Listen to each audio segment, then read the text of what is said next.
All right, first of all, good morning, everyone. I'm going to call this adoption hearing to order at 9:04.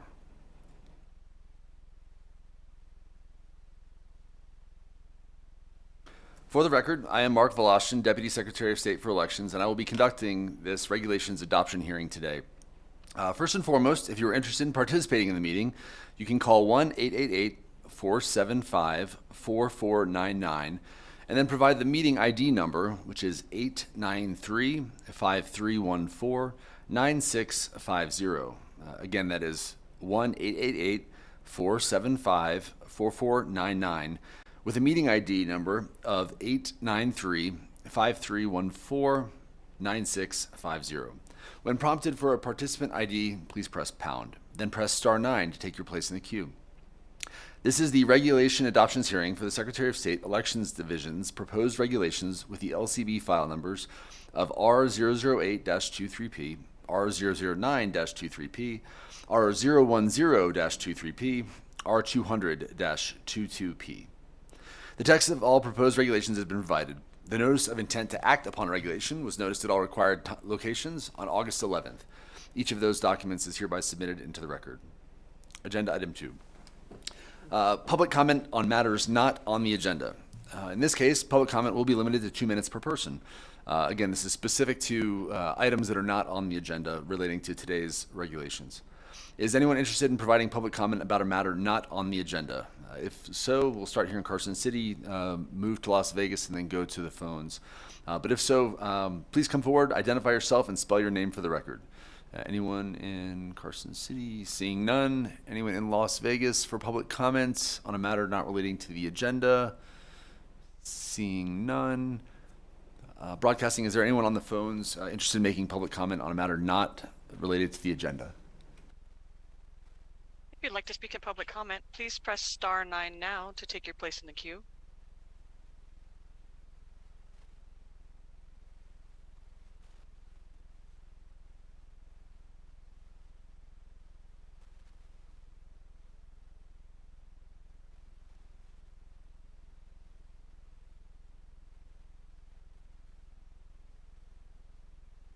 Caller with the last 3 digits of 715, please continue.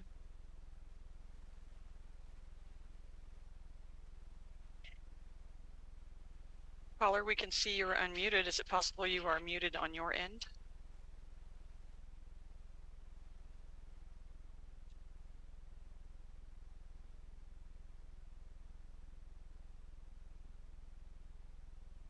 Sarah, it looks like we are having an issue with this caller. That is the last caller you have on the line currently to give public comment. Thank you, Broadcasting. As they're the only one, can we give them a moment to try to troubleshoot? Yes, absolutely.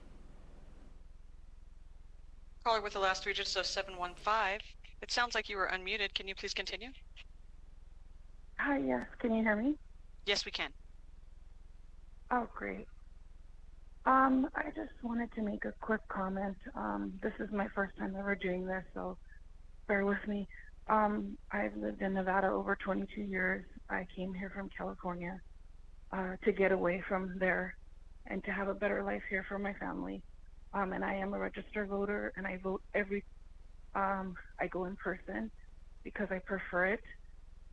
I don't care for the mail-in ballots. I have really paid attention with our last few elections that have happened, and I myself personally have seen some discrepancies. I know people personally that I will not name publicly because they don't want to have to be, put out there or, be put on the news and be embarrassed, but they're here, in our city, and they're working people. They're not legal U.S. residents, so they're not legal, they're not able to vote, but yet they are given mail-in ballots with their name, with the voter registration number on it for them to vote in our elections. So if we're going to stay here and say that our elections are fair, clean, without discrepancy, that right there already is quite alarming to me. And I'm talking about several people that I know. They get ballots, which, I mean, why would we be sending ballots to people with a voter ID number that is not a U.S. citizen? That's one thing that I wanted to say publicly out loud, so I'm glad I was able to do that today. Also, when you come here to get a driver's license or an ID, you're automatically registered to vote. Lots of people in our state are not legal U.S. citizens. They are being registered to vote. I don't know if you're all aware of that, but that's a problem also. We need to fix our systems, and I do believe strongly in my heart, and this is not to discriminate anybody who can't afford an ID, but we need to get registered ID. Have that, then we can never say that our, voting system is not correct. Or at least I could feel as a citizen myself that, well, we did what we could, we voted how we wanted to, and it was fair. I don't feel like elections are fair, and at least I could see that clearly from living here, that I don't believe that they are fair. In my lifetime, I've never seen it take so long for us to figure out who's won an election. Now we have to wait so much longer because of all these mail-in ballots, which I don't trust, and I don't believe they're legit. I do not. So that's all that I have to say, and I hope together we can all work to just make our voting system better for everybody. Ma'am, thank you for your comments. Would you mind stating your name and spelling it just so that we can get that on the record as well, please? Yes, my name is Dawn, D-A-W-N. Last name is Campos, C-A-M-P-O-S. Perfect. Thank you so much. I do appreciate your comments. And given the nature of our regulatory workshops specific to elections, that we had previously, as well as the adoption hearing that we have today, you may have remembered, if you were able to see them before, that they are a little bit more of a discussion than not. So I did want to just quickly comment on your comments before we move on in the agenda. Your concerns about integrity of the electoral process are shared, I will tell you very frankly, from Secretary Aguilar all the way down to every single election official across the state. If you know of non-citizens who have received ballots who claim to have cast a ballot in any election, I would very much like to talk to you about that so we could get that information. Anyone in the Secretary of State's office, I think frankly, if you ask us also, we will not say that there is no election fraud. In fact, we know specifically of individuals that attempt to defraud our electoral process. In fact, I've seen the list. I know approximately how many have attempted to vote twice. And I will tell you that they are not treated, we frown upon it, I will say, in the most severe way within our legal abilities. So, certainly if you know of somebody that's committed an election fraud violation, I would very much like to hear about it so we can investigate it and refer it to the proper legal authorities if appropriate. And then lastly, and perhaps we could set up a call later to discuss the DMV AVR process a little bit more in detail, but there are steps that are in place, even in the automatic voter registration process, that automatically screen out individuals who use an immigration document. So if someone shows up and they're requesting a driver's authorization card, for example, and identified that they are not a citizen, those individuals do not go through the AVR process to get registered to vote. But that also is a process we continue to look closely at to make sure that it's being conducted properly, and we are equally concerned about making sure that every legal vote counts, and that every eligible voter is able to vote, while at the same time making sure that those who are not do not take part in the process. But I do appreciate, again, your concern, and hope we can set up some time to talk later. Sure. I appreciate your time. Yes, ma'am. Thank you. I'm not hearing any other public comment related to items not on the agenda. We will close public comment and agenda item 2 and move on to the regulations for agenda item 3. It is noted for the record that the regulations will be addressed one at a time in numerical order. Public comment will be taken in the same order, and public comment on a particular regulation will be closed before moving on to the next regulation. Public comment is open on each regulation. Before public comment is open on each regulation, I will read into the record a summary of the proposed changes. I will also include a list of suggested changes that will be incorporated into the final text prior to the meeting of the Legislative Commission later this month. Before we begin, I want to clarify a few things. Our discussion today during this adoption hearing will be focused on the proposed regulations listed in the agenda. We should not discuss changing statutes, which are, of course, created by the legislature. This regulatory process will not alter any existing laws. Regulations, after all, cannot make something illegal that is otherwise legal, nor make something legal that is otherwise illegal. These regulations and this regulatory review are intended to update our regulations based on experiences learned from the previous election cycle and county clerk and registrar input, with the expressed intent of increasing security and transparency. This adoption hearing is not the end of the regulations process. Following the completion of this adoption hearing today, the next step is the Legislative Council later in September. It is still not scheduled, though we anticipate it possibly occurring on September 28th or 29th. Furthermore, we are here today because of two specific statutes, NRS 293.124 and NRS 293.247. NRS 293.124 establishes the Secretary of State as the Chief Officer of Elections. It states, quote, "The Secretary of State shall serve as the Chief Officer of Elections for this state. As Chief Officer, the Secretary of State is responsible for the execution and enforcement of the provisions of Title 24 of NRS and all other provisions of state and federal law relating to elections in the state. The Secretary of State shall adopt such regulations as are necessary to carry out the provisions of this section," end quote. NRS 293.247 states, quote, "The Secretary of State shall adopt regulations not inconsistent with the election laws of the state for the conduct of primary, presidential preference primary, general, special, and district elections in all cities and counties," end quote.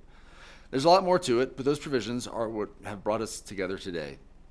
If there are general questions about elections procedures, I'll be able to discuss them today as long as they relate to the proposed regulations. If there are questions that extend beyond the regulations on the agenda, I would be more than happy to set up a separate meeting at another time. To do so, please contact me at nvelect@sos.nv.gov. As of this morning, the Secretary of State has received written public comment from multiple organizations and individuals. The written public comment received by the Secretary of State's office is hereby submitted into the record. A workshop was previously held to solicit public comment on August 28th, 2023.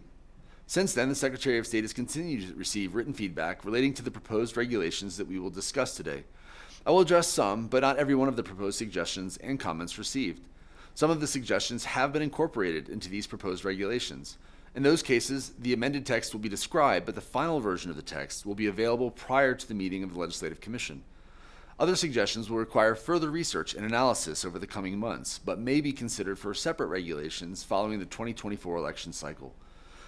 Some suggestions conflicted with existing statutes or exceeded the scope of these regulations and were not considered.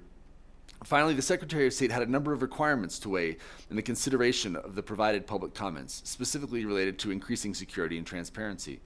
While many of these proposed regulations create additional requirements for clerks, registrars, and the Secretary of State staff, it's important to recognize that the work required by our state and county election officials has increased in the last few years, and there are no good metrics upon which to base future requirements. Therefore, we do not have a clear precedent to look to for future election cycles. Altering these proposed regulations to make them more stringent or to greatly increase requirements could make them impossible to accomplish. Therefore, in many cases, we are moving forward with measured, reasonable improvements, but with an eye on future modifications that will be based on lessons learned during the upcoming election cycle. A few administrative notes. I will be taking notes while you are providing comments. If you see me looking down, it's because I'm typing. Once I get to the public comment, I will first take public comment here in Carson City, then in Las Vegas, and then finally on the phones. To be clear, this meeting is a discussion. If you ask a question, as long as it's related to the agenda item, I will be able to answer it. Once we are complete here today, my team and I will discuss and analyze any final suggestions, bringing them to the county clerks for input if necessary, before ultimately making any final recommendations to the Secretary before the meeting of the Legislative Commission. If appropriate, we will then also have to notice and conduct potentially additional adoption hearings if there are significant changes beyond what's discussed here today. Finally, I understand that discussions about elections can get intense, and I am excited about talking with you today. But I must ask that each of you treat each other with dignity and respect. Your fellow Americans in this room and listening today may have different opinions, but they are worthy of your courtesy. Moving down to the further down the agenda. Agenda item 4. The adoption hearing regarding proposed regulation R008-23P. First, I will read the legislative digest about what this proposed regulation encompasses. Then I'm going to discuss some concerns that were raised via public comment that we've received not only last week, but also specifically in the emails we've received, many of which arrived over the weekend. Then we will open it up for public comment. R008-23P. Existing law requires the Secretary of State to adopt regulations for the conduct of elections in the state, including without limitation presidential preference primary elections, and general elections. This regulation revises various requirements for the conduct of elections to include presidential preference primary elections. Existing law requires the cost of a presidential preference primary to be charged against the state and paid from a certain account upon recommendation to the Secretary of State and approval of the State Board of Examiners. Existing regulations provide that the Secretary of State will reimburse a county for the cost of a basic ballot stock for primary and general elections. Section 1 of this regulation provides for the reimbursement of a county for the cost of basic ballot stock for presidential preference primary elections. Existing regulations require each county clerk to submit to the Secretary of State not later than 60 days before a general election a written contingency plan in the event that election operations are significantly disrupted. Section 2 of this regulation requires such a plan to be submitted to the Secretary of State before any election. Existing regulations require a county clerk who uses an electronic roster for an election to conduct logic and accuracy tests on the electronic roster, which testing must confirm that the electronic roster accurately displays the information that includes, without limitation, whether the election is a primary election, general election, or special election. Section 3 of this regulation requires the logic and accuracy test to also include whether the electronic roster accurately displays whether the election is a presidential preference primary election. Existing law sets forth certain requirements relating to ballot drop boxes and retrieval teams. Existing regulations require a county clerk to report to the Secretary of State costs related to ballot drop boxes and retrieval teams 45 days after each general election. Section 4 of this regulation instead requires a county clerk to report such costs to the Secretary of State 45 days after each election.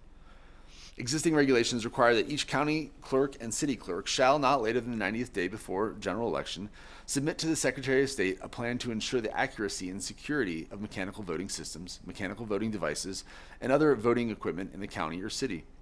Section 5 of this regulation requires such a plan to be submitted not later than the 90th day before any election. So there was some, again, public comment received previously at the workshop, as well as via email relating to proposed regulation R008-23P.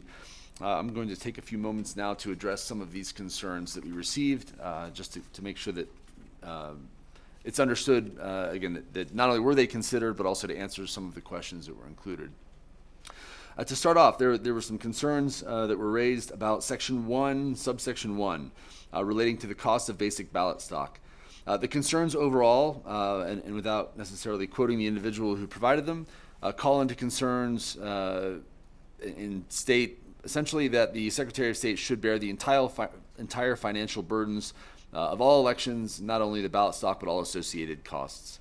Again, I really just want to clarify that this proposed regulation is simply aligning the costs that are paid for by the state for other elections to also have then apply to the presidential preference primary as well. That way there's no disparity in regards to a general or primary election where the secretary and the state ultimately pay for certain things and then the counties pay for others, and then something different over in the presidential preference primary.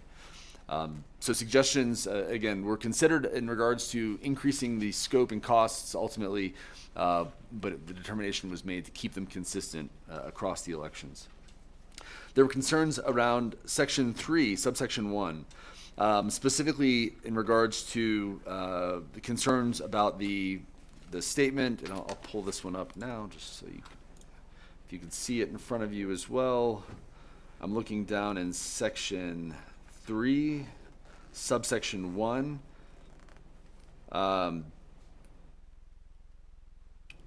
And this one relates to concerns about tribal members that reside on a regulation, according to the email that we received.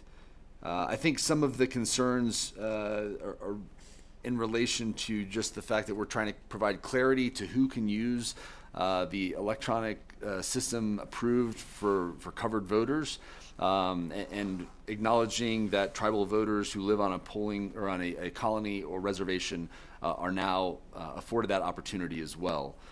To that end, and actually recognizing in proposed regulation R009, there's actually a declaration of a registered voter. So I think this one might actually have applied to R009 instead of R008, but recognizing that it was included in the email about 8, we'll address that. But again, nothing new is being made legal. There's nothing being made illegal either. We're simply providing clarity and a standardized declaration, very similar to the other individuals who are allowed to use the effective absentee system for elections as provided elsewhere in statute.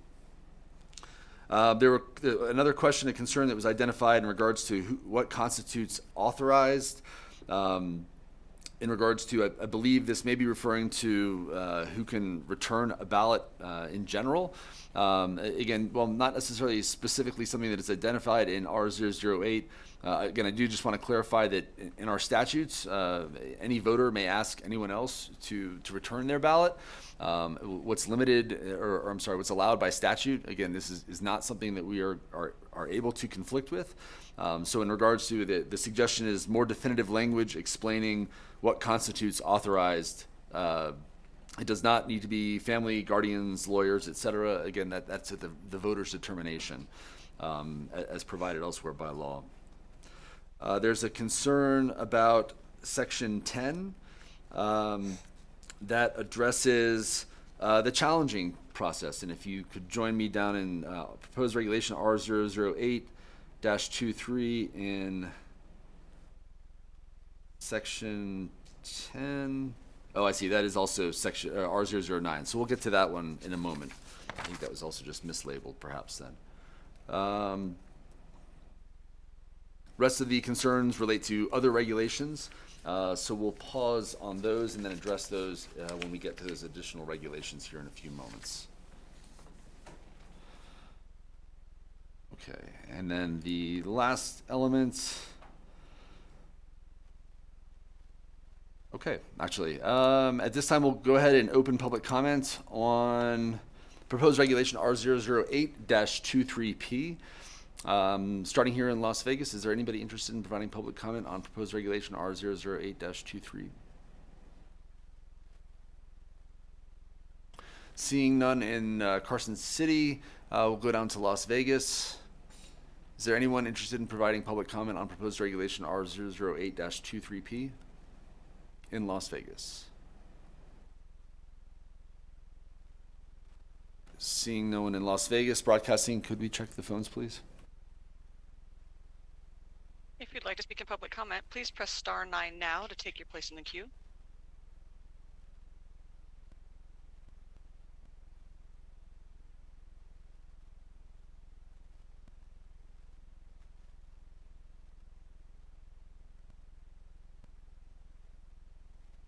Good morning. My name is Jim DeGraffenried. I am Nevada's Republican National Committee man, and I am here in opposition to R008-23P, Section 1, Subsection 1. I understand that you looked at the PPP costs and wanted to make them the same as primary and general elections. We would strongly request that you reconsider that because the PPP is a very different election than either a primary or a general election. The primary and general election results are binding upon candidates and candidate selection, whereas the PPP is not. And so we are pushing down, in this case, an unfunded mandate to our counties for an election that in many cases will have no effect. And so they are being asked to bear costs that were specifically an unfunded mandate to them by the legislature. Because that PPP election is a different animal than a primary or general election, I think it deserves different treatment and regulation. Thank you. Thank you.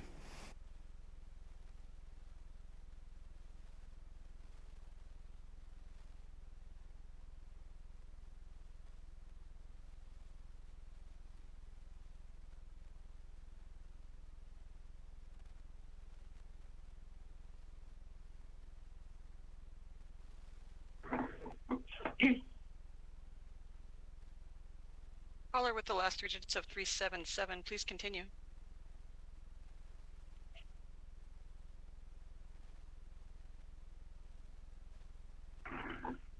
Caller with the last three digits of 377, we can hear you're unmuted. Please continue.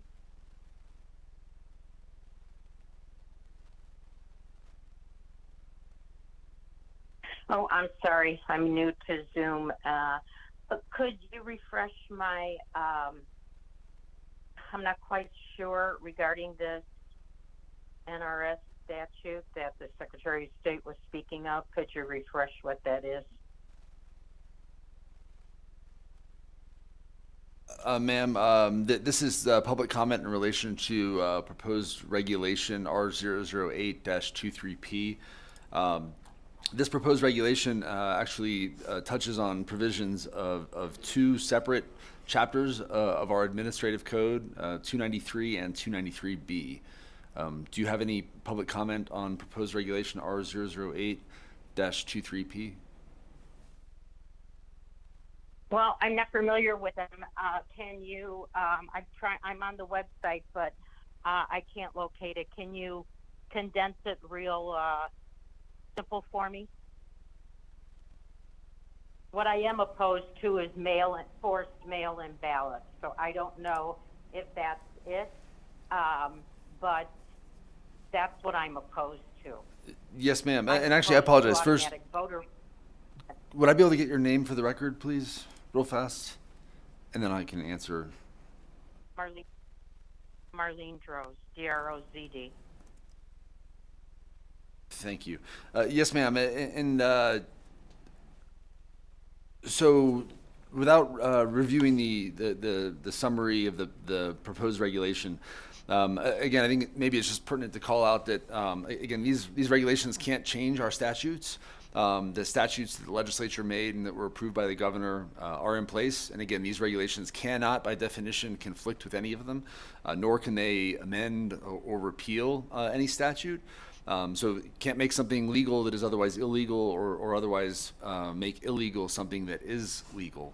So to that end, the regulatory workshop that we previously conducted and then this adoption hearing today, this proposed regulation really provides additional clarity, not only for election officials across the state, but also for members of the public about how elections are conducted. And just to give a little behind the scenes, in general, throughout an election cycle, as questions come up from members of the public or an election official, we record those in the Office of the Secretary of State and then attempt to address them through regulation. So that way, future generations of election officials or voters, when they ask similar questions, are able to hopefully find them in our administrative code. Not just trying to make regulation for regulation's sake, of course, but trying to make smart regulations. And in many cases, you'll see in the next couple days reviewing, identifying obsolete regulations, and then proposing to repeal them as well. So that's a fairly high-level summary. Well, I don't quite understand how a law can be passed during a pandemic that was illegal to begin with. Our constitutional rights cannot be suspended during an emergency. We have constitutional rights. We have a constitution in this republic, and no emergency can cancel that, no matter what elected officials say. It cannot be done. And according to that, this law was illegal to force mail-in ballots to people. This is a burden on the taxpayers. We should be able to request mail-in ballots. They should not be forced. And this is what people object to. So for you to say the law can't be changed, that is incorrect. It can be changed. Yes, ma'am, absolutely it can be changed. These regulations, though, that we're speaking about today cannot conflict with a statute. And that's, I think, one of the big differences. Statutes made by the legislature, signed by the governor, are laws. But the regulatory authority that requires that the Secretary of State create regulations are not statutes at all. So you're absolutely right that statutes can be changed. Yes, ma'am. Okay, thank you. I'm through. I oppose I oppose the mail-in ballots. I oppose the way the structure was changed during the pandemic. We need to go back to voting like we did in person. If you want a mail-in ballot, great. Request it. It should not be forced. The post office cannot be relied on to mail out all these ballots because ballots are going out to the wrong address. Who is filling out those ballots? Who is verifying that those ballots are correct? No one. Ma'am, the correct answer to that one is actually county election officials validate the. And this is the problem. But yes, ma'am, I've taken note of No your one has- concerns about I'm Assembly Bill. sorry, but no one has faith in the election system anymore.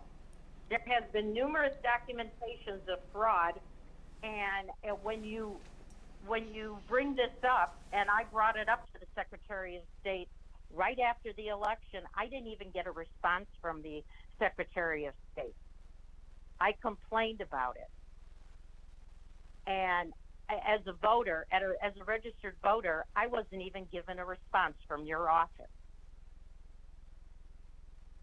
And that perceives to me that there's no election integrity. And these mail-in ballots and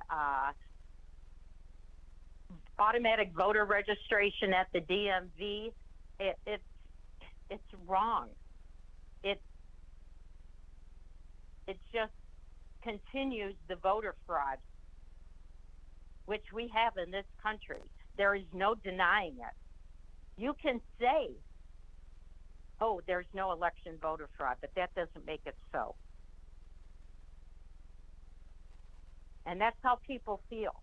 We have no confidence in our elected officials that they're going to do the right thing. And it all boils down to mail-in ballots that was forced on people during a pandemic with an emergency that violated all our constitutional rights, which was illegal. Ma'am, I apologize to interrupt, but do you have any comments specific to this regulation? That this adoption hearing is specifically about a No. few regulations that relate to the electoral process, but are not. It's not.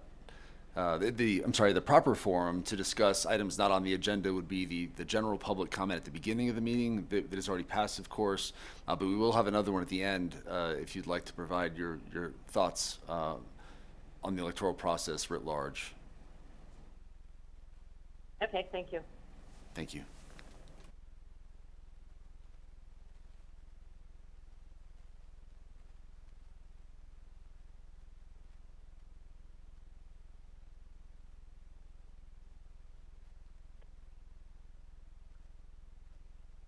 Good morning. This is Bruce Parks, BRUCE-PARKS. I'm chairman of the Washoe County Republican Party. We are adamantly opposed to this regulation. I would expect a little fiscal responsibility on the part of our Secretary of State's office when informed that we would be not participating in the presidential preference primary or being actually asked by the state Republican Party to not spend the money frivolously like this. It's happening anyway. And I have to assume the language in this regulation says county clerk. It does not reference registrar of voters. We do not, our county clerk does not handle the voting and elections here in Washoe County nor in Clark County. Would it be correct of me to assume that where it says county clerk, I could insert voter registrar? Good morning, Mr. Parks. Yes, absolutely. The clerk and registrar terms are synonymous in many elements of Title 24. So yes, sir. The lack of the term registrar does still require that the clerk, the election official at the county level, be responsible for executing these regulations. I had assumed such. I just wanted to make sure that it was on the record that that is in fact the case. Again, I reiterate, we are adamantly opposed to the Secretary of State spending the money, sending out, having ballots printed for a presidential preference primary that has absolutely no weight, is absolutely irrelevant, and has nothing to do with whose names will appear on the ballot in the general election. Thank you, sir. Thank you, Mr. Parks. Two quick comments. I just wanted to cite the statute for everyone and make sure it's on the record. It's NRS 293.044 that says that county clerk is synonymous with registrar of voters, so that's not just a thing that we came up with arbitrarily. And then second, while there is ongoing litigation relating to the presidential preference primary, I can't speak to it much outside of saying the bill was passed, it's in law, and we'll certainly see how the courts determine. But one way or the other, again, the Office of the Secretary of State, no different than any other state agency, will execute and enforce the laws that we're required to. But thank you for your comments, Mr. Parks.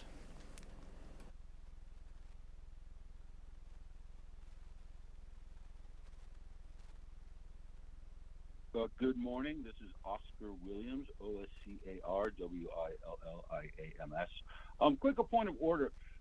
This system of calling in and making public comment over the phone, the last three callers, they were cutting out on me. And if I cut out on you, please let me know and I'll submit some written comment. But I really missed the Zoom thing, and we could do some texting and messages to stuff, and it seemed a little more interactive. And just the phone thing, I'm having some problems with the technology. It's just cuts out on me. Moving on. Regarding R008, Section 3, the logic and accuracy testing.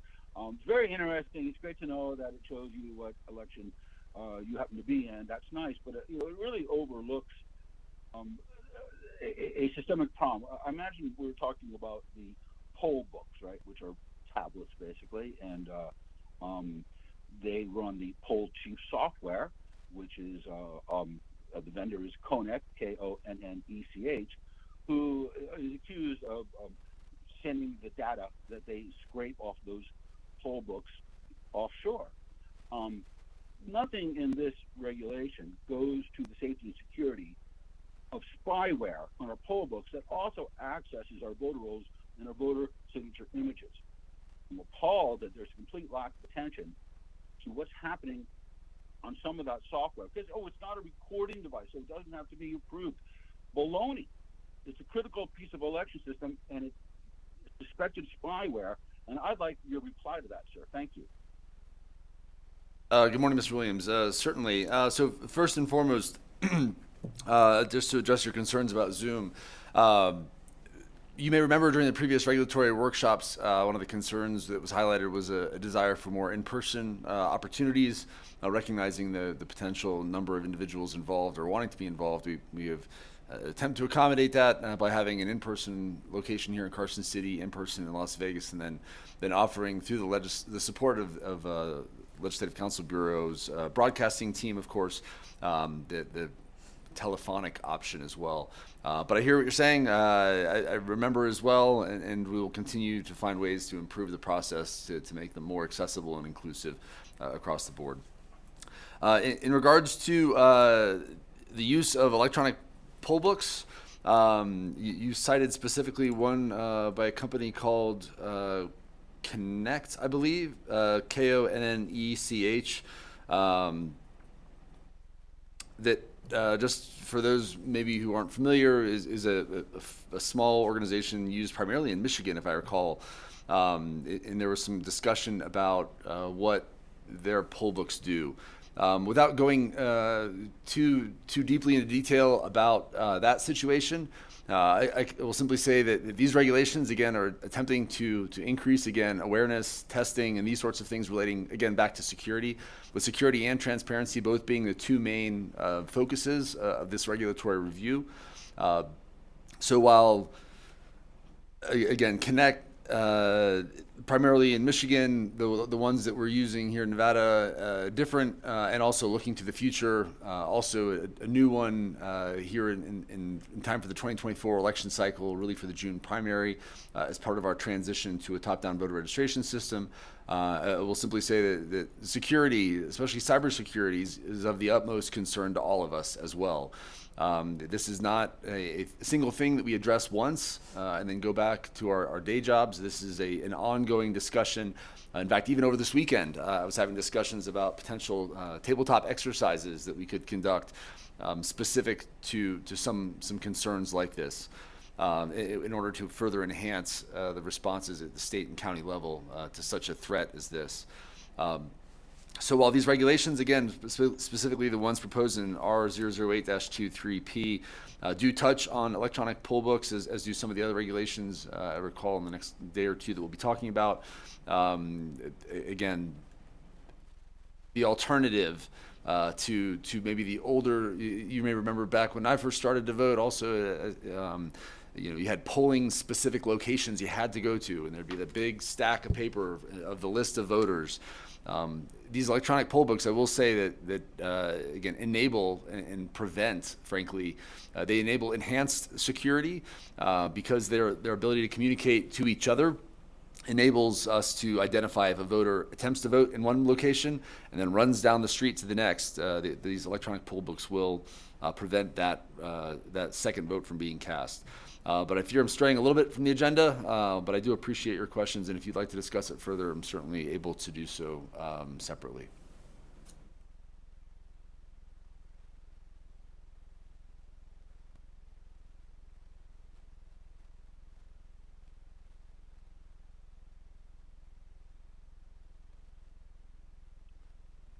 Good morning, Mark. It's Jim DeGraff and Reed with the Nevada Republican Party again. I just wanted to very briefly respond to a comment that you had made that makes me think I may not have been clear in my initial comment.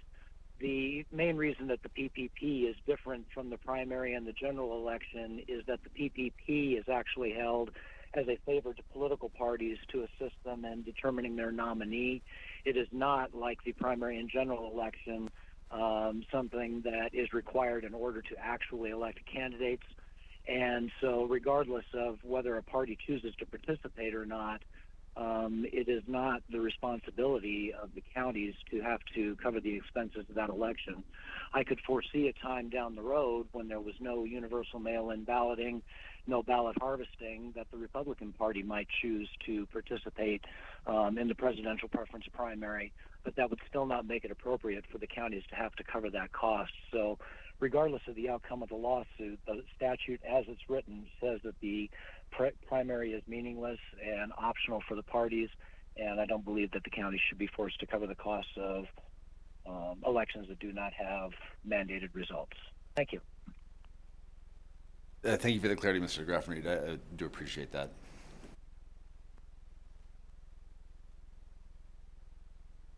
You have no more callers wishing to participate at this time. Thank you. At this time, I'll close the public comment on proposed regulation R008-23P. Hearing no further public comment, proposed regulation LCB file number R008-23P is adopted and will move forward to the Legislative Commission. Moving down the agenda to agenda item 6, I will open the adoption hearing regarding proposed regulation R009-23P. This one also, again, has both changes as well as some concerns. So first, I'll start by reading into the record the conceptual changes, and then I will address the concerns raised through some of the emails that we received at the office. First, this is specific to Section 2, subsection 2. To clarify, the change will clarify that it only applies to those candidates who have provided an email address. Again, more specifically, the text says along the lines of provide an electronic copy of the sample ballot for the presidential preference primary election prepared pursuant to NRS 293.565 to each candidate who has filed with the Secretary of State a declaration of candidacy. And we will amend that to add in and has provided an email address, as of course there are some candidates who do not provide email addresses. It would be impossible for us to provide one electronically to them unless they do. So again, simple minor clarification. Again, many of these regulations do just relate to the administration of elections in very nuanced ways, but that is one of the proposed changes. Now, to speak specifically to some of the questions that came up relating to proposed regulation R009, let me get to it so that way I can cite the reg as we move through this.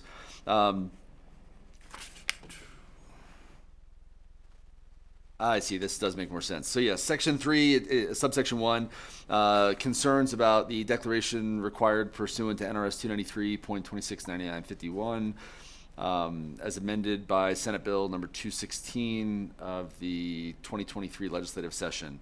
Again, this is simply a declaration of registered voter. Again, very similar to the prescribed declarations that are elsewhere for other covered voters who are able to use this system. And then moving down, it talks about the concerns about section 10, that when you look at sections 10, it's a single sentence. It says an elector may file with the Secretary of State pursuant to NRS 293.182 a challenge of any person who files a declaration of candidacy to be a major political party's nominee for President of the United States pursuant to NRS 298.660. This, and actually the next one as well, section 11, right. Again, really clarifying that simply while NRS 298 states specifically that there is a candidate filing period for the presidential preference primary, that again in statute it says October 1st to the 15th of a year prior to the presidential election year. Of course, this year it's October 2nd to the 16th because the 1st and 15th both fall on Sundays, so it moves to the next business day. And candidate filing will close on October 16th at 5 p.m. These two statutes simply clarify that while NRS 298 does not provide for it, the nature of Title 24 and specifically NRS 293's applicability to all elections does provide for it. So this came up actually as a number of individuals had asked about the elections calendar that we're finalizing for publication. Specifically, okay, so if there's a October candidate filing period for the presidential preference primary, is there then a withdrawal period for those candidates? And the answer is yes. And it's provided in 293.128. And then the question is, well, what about a challenge period? Can a candidate for the presidential preference primary be challenged? And again, the answer is yes, pursuant to NRS 293.202. So some of the concerns that were raised asked if maybe a candidate who attended a caucus and lost the caucus, could they then also challenge the candidate? But no, the timelines, I think, hopefully now that I've clarified that, don't line up that way. So again, really it's in October. The first 2 weeks are a candidate filing period for which candidates can file for the presidential preference primary of their major party that they represent. And then there's a period of time afterwards, defined by statute also now, for them to withdraw. And that happens every filing period. It'll happen in January for the judicial filing. It'll happen in March for the non-judicial filing period. A candidate will file, something in their situation will change, and they'll come to the office and say, I'd like to withdraw my candidacy. And that is the statutorily defined window to do such a thing. And then there's a period of time after the withdrawal period to allow for challenges. That is, again, a statutorily defined period. That will be, again, I don't have the exact dates in front of me right now, but if the 2nd to the 16th of October is the filing period, it's approximately about a week after for a withdrawal period, and then about a 3-day window after that. So this is still well within the month of October 2023 for an individual to file for candidacy for the presidential preference primary, potentially withdraw. There's also a rescinding of the withdrawal period that statute allows for, and then also be challenged. Again, and this does not challenge an individual's candidacy to be on the general election ballot. This is specific to appearing on the presidential preference primary ballot, which of course is an election that defined by statute that applies to the two major parties. If there is 2 or more candidates who file for office during that October time period. Moving down through some of the concerns, make sure. And then the last one relates to actually subsection 12 of R009-23 as well. This calls into question, again, it's a fairly short proposed regulation, but again, it's clarifying what is otherwise already legal. A voter who has already been identified elsewhere in statute as being eligible to use the effective absentee system for elections, and then in NRS 298 is also either a new or a new resident. Again, it really just lines up and clarifies so that if you were a new resident of the state of Nevada or a former resident within a certain period of time, and you are otherwise a covered voter, this regulation just simply puts it into writing that yes, you are in fact able to use this system. Again, not making something legal that is not otherwise already allowed for in statute. That covers that one, and then the next regulation is R10. Okay, that being said, and I appreciate your patience on that. I will now open public comment on proposed regulation R009-23P. We'll start here in Carson City. If anybody has public comment on proposed regulation R009-23P. Seeing none, we'll go to Las Vegas for public comment on proposed regulation R009-23P. Yes, sir. Please come to the microphone, state and spell your name for the record, and then begin. Thank you. My name is Al Rojas. I live in Assembly District 12, Senate District 21. I'm looking at your notice here. Are we talking about R009-23 NAC chapters 293 or 298 at this moment? Thank you for the question, Mr. Rojas. Could I get your first name too, please? My first name is Al, A-L. Okay, thank you. So this Last regulation name is Rojas, R-O-J-A-S. Thank you. This regulation covers provisions in NAC 293 and NAC 298, which relate back to the statute, the NRS chapters, respectively. Well, I just want to say that I oppose all of this stuff that we're having a primary and a caucus. You know, we want to keep it the way things were before. So I just oppose this whole new primary thing that we're doing for the presidency is just wasting everybody's time. And I just want to make that point that many people feel that we're wasting a lot of money sending out information that is not necessary and wasting the resources of our state when we should be focusing on keeping kids in school down here in Clark County, because the more we get a higher dropout rate, the bigger crime is going to be and the more expensive it's going to be for the police and for just all kinds of other community service. So let's put the money keeping kids in school. That's what I wanted to say. Thank you. Thank you, Mr. Rojas.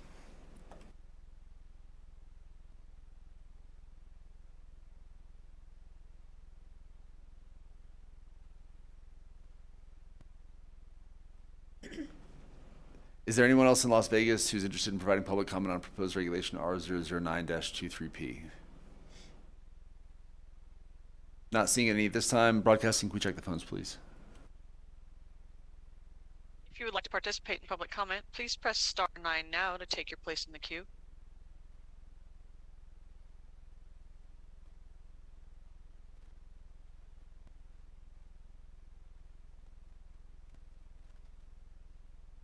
Good morning. This is Jim DeGraffenreid, Republican National Committeeman from Nevada, and I am in opposition to Regulation R009-23P, Section 10.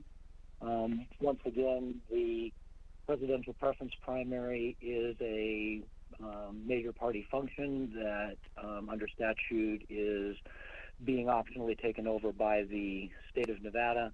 And it has very different qualifications than any other office on the ballot.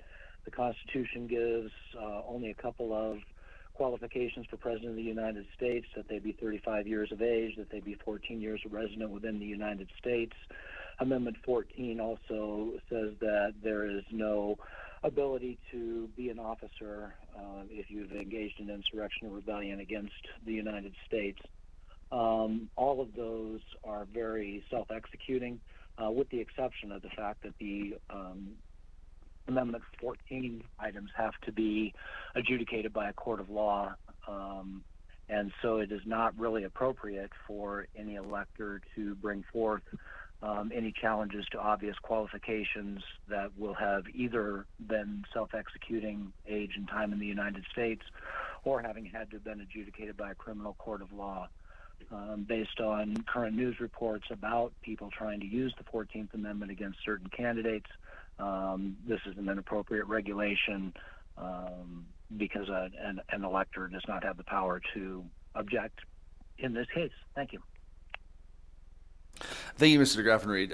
Just to clarify, you left one off right from the Constitution. Also have to be a natural-born citizen of the United States, unless you were alive at the time of the Constitution's signing, which, of course, I don't think very many folks are. But the last thing I wanted to mention also is that this regulation does only apply to the challenge period for the PPP. So again, like you said, 35, natural-born citizen, 14 years residency. If an individual did come and file and then realized again that they were not intending to file or again, situation changed and they did not want to be a candidate for the PPP for any party, this simply clarifies that there is a withdrawal period. And then that challenge period, as you mentioned again, and just to clarify for the record, that this is not challenging a candidate's ability to be on the general election ballot. As you mentioned, there are other provisions, constitutionally and otherwise, that are, kind of relate to that, and statutorily for that matter. That there were some adjustments in this previous legislative session, but the periods of time that are referenced in this proposed regulation specifically relate to candidacy for the PPP. It is, again, absolutely possible that, and again, as you cite, there are numerous party decisions that are far outside the scope of the Office of the Secretary of State or this regulatory adoption hearing for that matter. But if somebody were, for example, to withdraw from the PPP on their own, they still absolutely could be a major candidate's, a major party's candidate for the general election ballot. That's a separate process entirely. But I do appreciate your comments and allowing me the opportunity to provide some clarity. I appreciate that clarification, particularly on the subject of the ability to withdraw from the ballot. That certainly should be there, but I do still find it dangerous to put into regulation a process that encourages people to challenge qualification when such persons don't really have the ability to do so. I understand that it would only be for the PPP, but presumably we would only want persons on the PPP ballot who were indeed eligible to proceed on to the general election. Otherwise, we would create even more confusion than we already are. Thank you. Thank you. Hello, this is Oscar Williams again. Good morning. In regards to disabled and tribal lands being able to register to vote and vote using the internet, I understand that is the law allows that. There are some serious problems with it that I don't think the Secretary of State can regulate themselves out of. Listen, voter registration is absolutely critical because once the voter registration form is accepted, that person is entitled to a ballot. So if there's flaws with the voter registration, you're not going to have an accurate result. We know that the ERIC system basically failed, and that's why you're replacing it. The Secretary is ramrodding new technology, and that is not prepared, and I'm very concerned about that. Many government agencies, including the FBI and NCSC and others, all say the internet is unsafe. And when the Fed vote came out and promoted overseas voters and others to vote, to register online, that's created havoc. Case in point, in Washoe County, according to the EAB survey data provided by the EAC, in Nevada, apparently the number of duplicate voter registrations across the state was 163,900. Of that, in Washoe County, 136,666 were comprised of duplicate voters. It's 83% of the state's duplicate voter registrations occurred in Washoe County. Now, that's a problem, all right? And it's because of internet registration, all right? There's no checks and balances. There's no way to police what's happening away from an in-person interaction. For instance, and I'll cut to a solution for you, and it has to be brought back to the legislature, I think, but being able to sit at home in the so-called privacy and dignity of your home abrogates the county's ability to regulate elections, as is their constitutional right, including the laws of electioneering and laws of bribery, intimidation, and coercion, and the protection of vulnerable voters and others. You've got online stuff where you have to do an affirmation, do all this stuff, but if you are poor, sick, illiterate, maybe your English language not proficient, you're less likely to use that stuff. You're taxing these people to use technology they're not going to use. Frankly, there might even be an issue of literacy tests when you're dealing with an affirmation that says, I swear that I will suspend my rights to ballot secrecy. Half the people don't even understand what their rights are. And so, I've got some problems with the system in general. And just as a closure, that's it. I think people should be able to vote online, but at a vote center. People can register online, but at a registration office where there is observation, okay? Not in the privacy of your home, which is actually an excuse for allowing bribery, intimidation, coercion, and massive duplicate votes that are consuming the county's time cleaning up this mess. Thank you so much. Thank you, Mr. Williams. And again, just as a reminder, things that are legal, these regulations cannot make illegal. Really just providing clarity as to who can use them, and to make sure that those defined statements are provided by regulations so that they're consistent across the board. But thank you for your comments.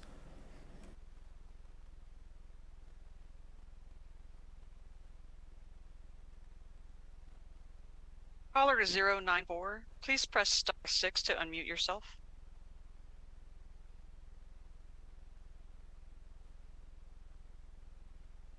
Thank you. Please continue.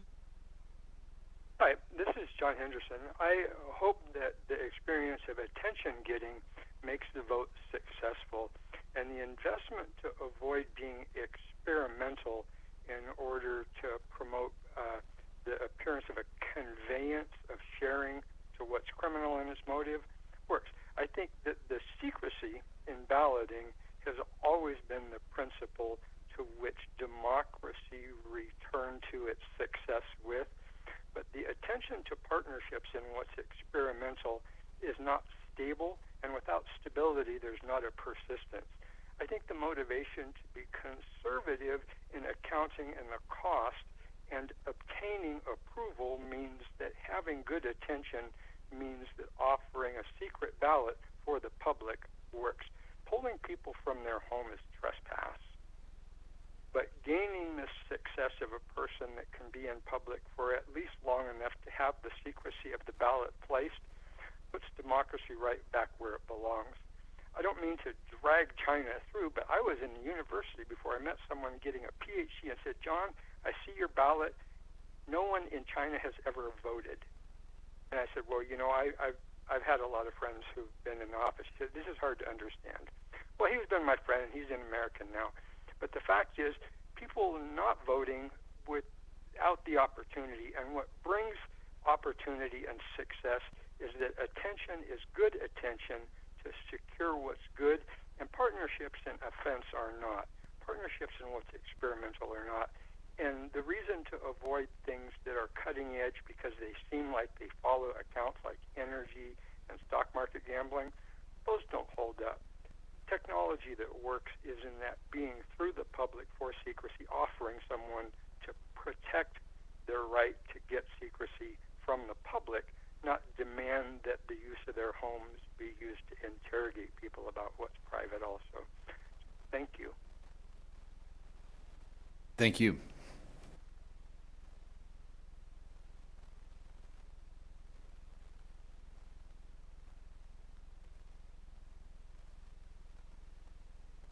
Good morning. This is Ellen Gifford.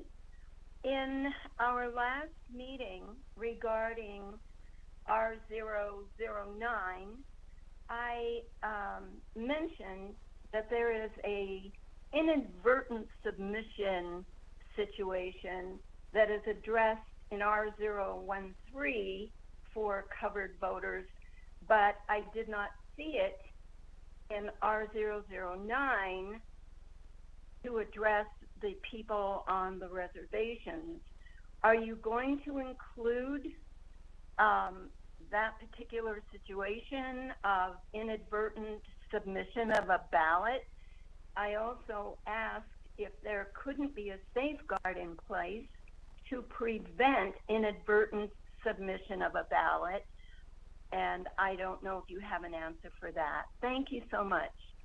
Yes, ma'am, absolutely. And getting a little ahead of ourselves, but I think you'll be pleased to hear that that suggestion was incorporated into proposed regulation R013 to expand that applicability of that statement to not just military and overseas voters, but to others who use the system as well. I will also clarify that yes, there absolutely is a method in place already existing that has been part of the system for years that prevents the casting of that second, or the tabulation rather, of that second ballot.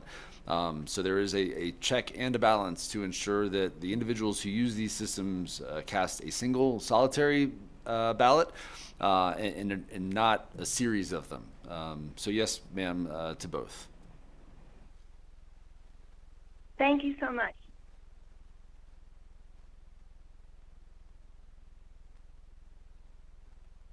Caller 347, please continue. Hello? Yes, we can hear you. Okay. This is Elizabeth Hammock. And I just wanted to say that I've learned a lot since I've been listening on here. And I wanted to also say that based on everything I've learned and read, I do oppose the presidential preference primary. It does seem like a waste of money, but it seems like that ship may have already sailed.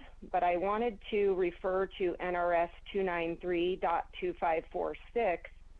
It is the Declaration of Voters' Rights that every voter has a right to receive and cast a ballot, and that includes sample ballots. So that can't be changed as far as I can see, because that, you know, is the law.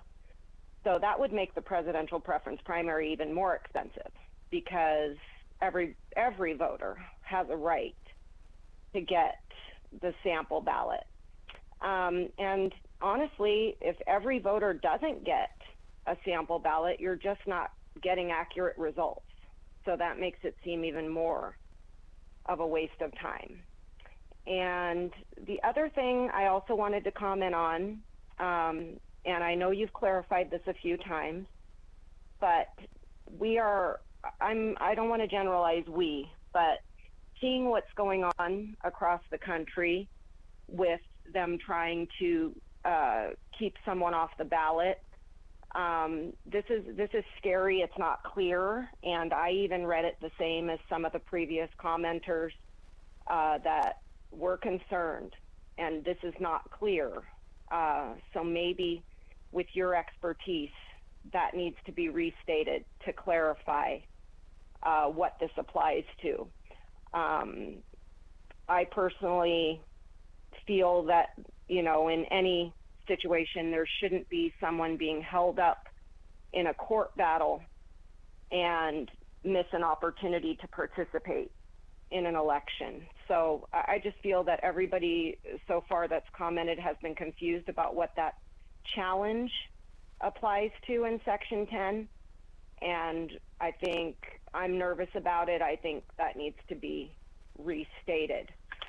Last but not least for me, Section 3, Item 1 on the declaration for the tribal members, it doesn't state anything on there that they must be a registered voter in the state of Nevada. I think that's important, that somewhere in that declaration it says the state of Nevada. Thank you. Thank you, ma'am. Let me make sure I have your comments so that I can address them. So first and foremost, I see what you're saying. I'll maybe work in reverse. Starting with the declaration of the registered voter, because it says this is a declaration of a registered voter, it implies, and I think maybe the suggestion I think is that we could try to expand upon that, but that they are a qualified elector, which means they're a Nevadan, again, who meets the requirements to vote otherwise, including residency, as identified elsewhere in statute. I see that it's not called out specifically in this text. In part, and I can double check and get back with you, but I believe it's because this was modeled after the same declarations that are already in existence elsewhere in statute and regulation for other covered voters. And I believe it's implied that because it says they're a registered voter, that they will have already met those other requirements. But I understand your concern, and certainly we'll look at ways that maybe we can try to include that to make it more clear. Regarding the challenge period, yes, I think that will likely be an ongoing concern for all of us to make sure that we're clear in what exactly is being discussed and proposed, not only in this regulation, but also, come mid to late October, what exactly that means, and who in fact can be challenged during that challenge period. For example, again, if there's only one major party that has candidates file, only those filed candidates are the ones that can be challenged. And again, it relates back specifically to the presidential preference primary ballot and not to other elections. And I think you're right. That will be an outreach, an outreach concern, a voter education concern too. It's certainly something that we've identified and are looking to mitigate through a number of different avenues. So I do appreciate you and others calling that out as well. And then lastly, you cited NRS 293-2546. I'm pleased to report and hopefully call it, and maybe you saw this before, it's actually not only in statute, it's part of our state constitution. The rights of voters is so important that it is now part of Article 2, which is the right of suffrage, Section 1A. And specific to that, again, those rights of voters, the 11, 12, if you include the subsections that under 1, that speak specifically to the sample ballot.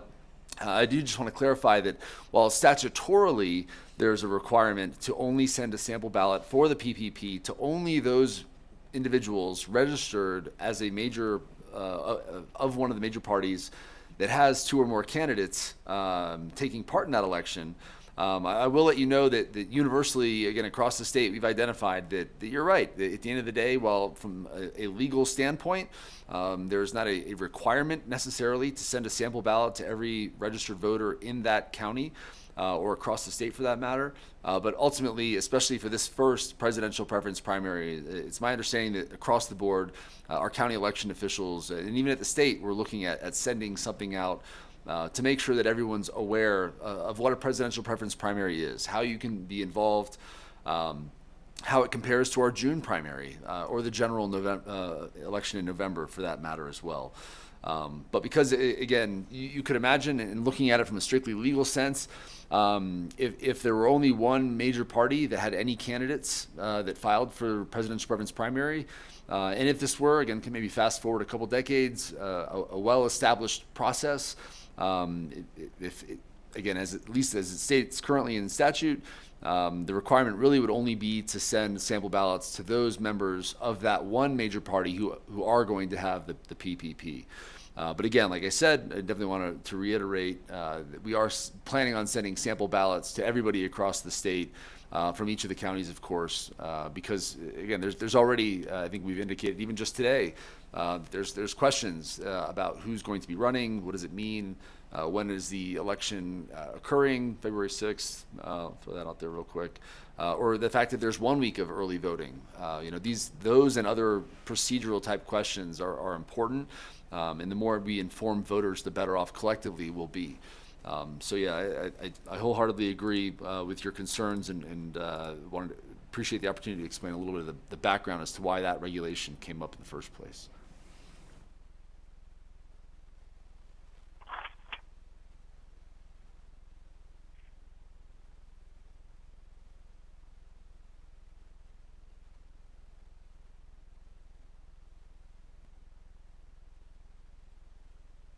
Hi, good morning. This is Jolette Gowans from Las Vegas. I am calling today to express my concern over Section 12, Subsection 2 of R009-23P.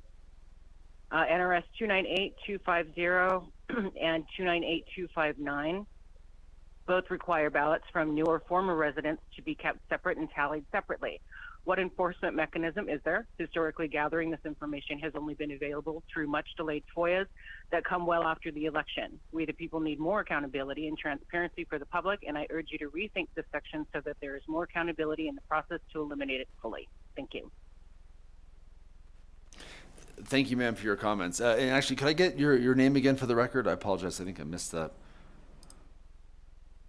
That's okay. It's Jolette Gowans. I'm from Las Vegas. Okay, thank you. And just to clarify, they will be kept separate. Again, there's the provisions and otherwise absolutely continue to apply from 298. And even using the system that is approved to provide opportunity for a covered voter. Otherwise, again, we'll continue to keep them separate. But thank you for your comments.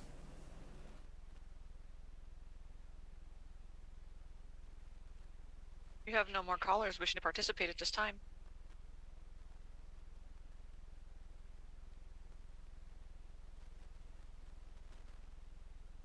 Okay, thank you. I will close public comment on proposed regulation R009-23P. Hearing no further public comment, regulation LCB file number R009-23P is adopted with the changes as mentioned on the record and will move forward to the Legislative Commission. I will now begin the adoption hearing on proposed regulation R010-23P. First, I will read it, and then we will address the concerns. Existing law requires the Secretary of State to adopt regulations to execute and enforce all provisions of state and federal law relating to elections in the state, including without limitation presidential preference primary elections and presidential elections. Section 1 of this regulation requires each major political party to provide the Secretary of State with the names of the party's respective candidates for President and Vice President of the United States by not later than 5 p.m. on the first business day in September of the year of a presidential election.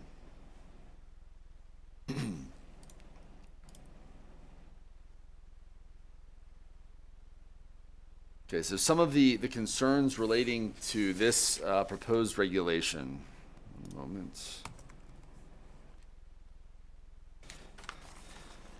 moment. The question specifically, maybe less of a concern, but a question nonetheless. The way it's written, it appears that each political party is responsible for submitting its nominee by September 1st of 2024. Can you confirm that this is the case? And depending on the party, who exactly would that come from? So looking at my calendar, first business day of September of 2024 is actually September 2nd, which is the Monday. So that would be the no later than date. Again, to provide a little bit of clarity into this, and I do want to, I'm not sidestepping the question entirely, but ultimately it is a major party internal decision as to how they identify their candidates for the general election for president and vice president. That is absolutely outside of the scope of this adoption workshop and absolutely outside of the scope of the regulation that's proposed. If you look at history, the two major parties have their meetings, their conferences to discuss presidential candidates. Historically, the party that is in the White House waits until after the other party has theirs before they decide. Again, none of that is within the scope of the discussion today, nor for that matter is that anything even remotely could be regulated by this proposed regulation or by state law. This simply is to identify the no later than date that the major parties provide the name of their candidate through whichever process they determine, so that we can make sure that we adhere to the appropriate timelines to have those individuals' names on the ballot. We chose the first business day of September. Again, when you look historically at the times and dates of those conventions, sometimes there's one in July or August, but rarely does it go beyond August 25th to 27th or so. So again, just recognizing the importance of the timeliness of getting something from the major parties so that we can put it physically onto the ballot, more of a matter of logistics. It really, again, it goes back to the logistics of elections administration more than anything. But that's the reason for this proposed regulation. At this time, I will open public comment on proposed regulation R010-23P. We'll start here in Carson City. Seeing none in Carson City, we'll go to Las Vegas on proposed regulation R01. Public comment on proposed regulation R010-23P. So Mr. Rojas is coming to the microphone. Again, I oppose all this energy that we're putting into this presidential primary. Both parties have always run on a caucus. We're just wasting money, wasting time, confusing people, sending out ballots. Money, again, that I emphasize should be put into our schools counseling system to keep kids in school. Because that's the biggest problem we have in Nevada. Our dropout rate is so high that crime continues to grow, and our city is growing, and crime and homelessness are growing faster than our city is growing. We cannot continue this way. I'm asking all the legislators on a bipartisan basis to focus on keeping our kids in school. A mind is a terrible thing to waste, and these avoiding the problem and not taking it seriously is eventually going to affect you. Crime is eventually going to affect you and your city.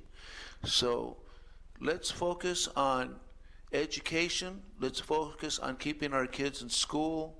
Both parties have always run a caucus. This is a waste of time. This law should be repealed.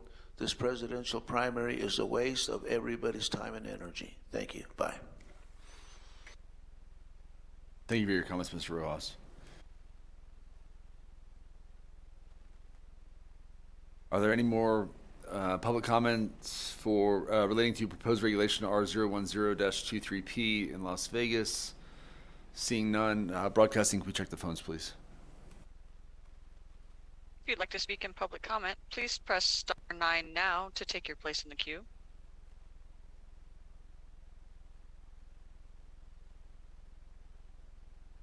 Hi, Jolette Gowans from Las Vegas.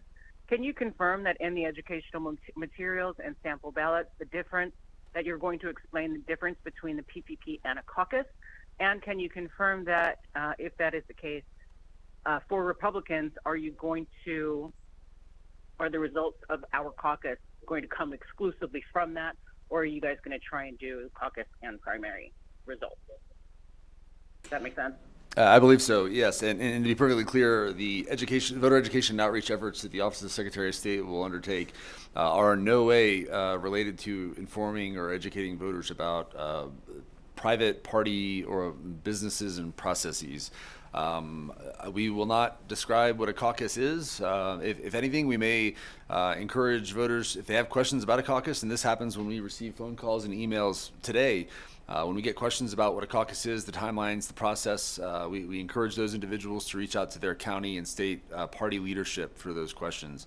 But no, we will not provide information about them, nor will we be publishing the results of a private party's internal discussions. Does that answer your question? Yeah, sort of. If I need to follow up, I will. Okay, thank you. You have no more callers wishing to provide comment at this time. Okay, thank you, broadcasting. Hearing no further public comment, public comment is now closed. Proposed regulation LCB file number R010-23P is adopted and will move forward to the Legislative Commission. We will now open the adoption hearing for proposed regulation R200-22P, 22P, excuse me.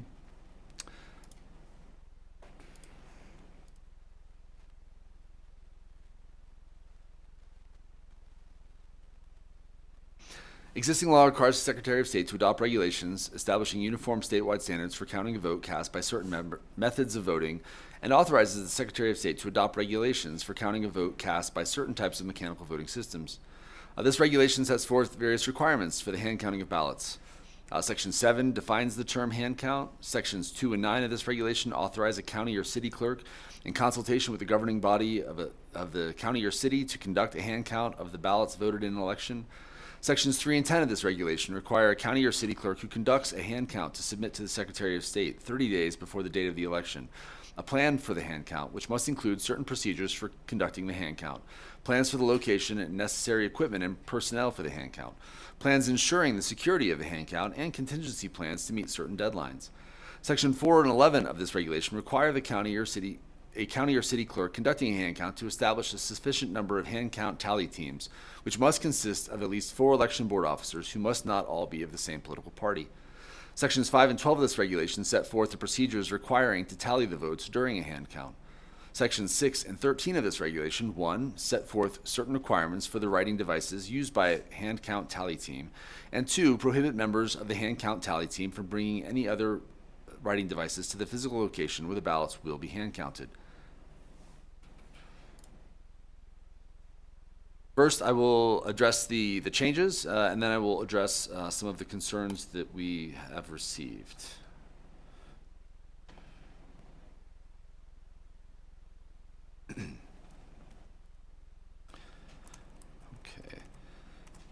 So the changes that will be incorporated into the final text that you will see prior to the Legislative Commission meeting later this month. First and foremost, sections 2 and 9, after discussion and receiving numerous feedback on this as well, we will be changing 30 days to 90 days. This is for sections 2 and 9 and 3 and 10 as well. With the idea being that other plans that are required by county election officials have a 90-day threshold that they have to be turned into. This proposed regulation will also be adopted or amended rather to have that same timeline of 90 days. Again, a nuanced addition, but Section 5, subsection 4E, we're also going to expand that slightly to include the term rubber band. So that after each stack of ballots is counted, the ballots must be tied with a string or bound with a paper clip or binder clip or rubber band in a stack of not more than 50 ballots. Not more than 50 ballots, again, so that, again, individuals can, counties can use less, but also just being more inclusive in the definition of what can be used to bind them together. Section 4, subsection 4, we're going to change single table to single workspace. Section 4, subsection A, we are going to remove the requirements to count ballots out loud to be in compliance with a court order related to a decision made during the 2022 election cycle. That will have ripple effects across the entire regulation, but ultimately, again, the removal of verbal counting was one that was specified by the courts, so this will be amended to do that as well. And then sections 4 and 11, we are going to amend relating to the use of gloves and removing the term medical. Just to again, as we start talking about some of the concerns, there's some of the suggestions included just making this a temporary regulation. Again, ultimately determined that making it permanent was more in keeping with this regulatory review, which is why this is not a temporary regulation, but in fact a permanent regulation. There was questions and concerns about making the regulations either far more strict or far more lenient. Again, with the exception of these very relatively minor adjustments, again, these were the original regulations that were proposed by the former administration.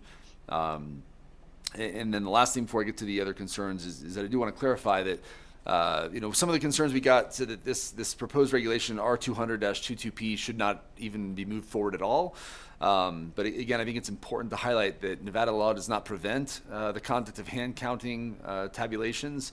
And without any regulation at all, there would be an opportunity for inconsistency across the state. And finally, when you look very closely at the requirements that exist for our voting systems right now today, certainly the improvements in security and requirements related to those voting systems since the passage of the Help America Vote Act in really the last 2 decades, right, which is, again, no small amount of time. A voting system, we don't just make it, we don't find it at a local store and then put it in front of the Nevada electorate, that would be unconscionable.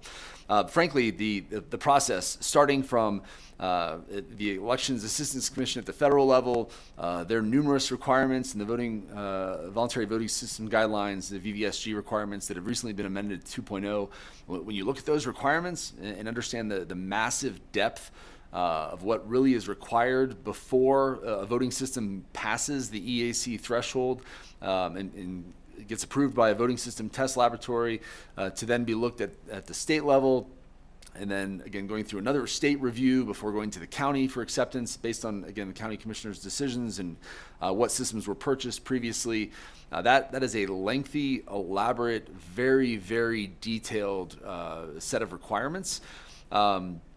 And the idea of having, conducting hand count tabulation, again, the legislative intent from this most recent session was essentially not one to outlaw or prohibit hand count regulations. And because it's still in statute, these regulations, again, simply provide clarity and a procedure that if an individual county were to not want to use mechanical devices, it essentially attempts to duplicate that very high level of requirements that a voting system otherwise has to go through, including the tabulators.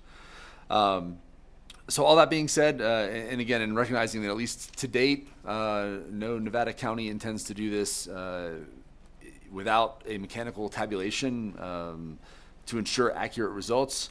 The one other concern that we received that I'll go into right now also is that concern specific to equal standards applying. I will say this is also there was some significant discussion and actually is something that we may be considering for future regulations. The idea that if an individual who's wearing gloves for this sort of process, maybe it makes sense for any election official to wear gloves. That is something that's being looked at very closely for future consideration. There's a discussion or concern about the limitation in the number of hours in a 24-hour period. Wholeheartedly agree that is also something that we are paying close attention to also. The regulation identifies that when it comes to hand count tabulations and recognizing the reliance on human eyes, limiting to not more than 8 hours in a 24-hour period, that similar sort of provision may well be something that's considered for future regulatory reviews. Again, the idea there was that it's a slightly different requirement for our election board officers currently than necessarily would be expected as part of this hand count tabulation process. And there's some other similar type provisions relating to even the length, the short sleeve shirt versus sleeves rolled and those sorts of things. So again, the intent of the Office of Secretary of State is to conduct biennial regulatory reviews, looking at the regulations that are in place now, looking at best practices and trying to identify which steps and regulations could be applied uniformly across elections officials for, again, with the specific intent of increasing security and transparency.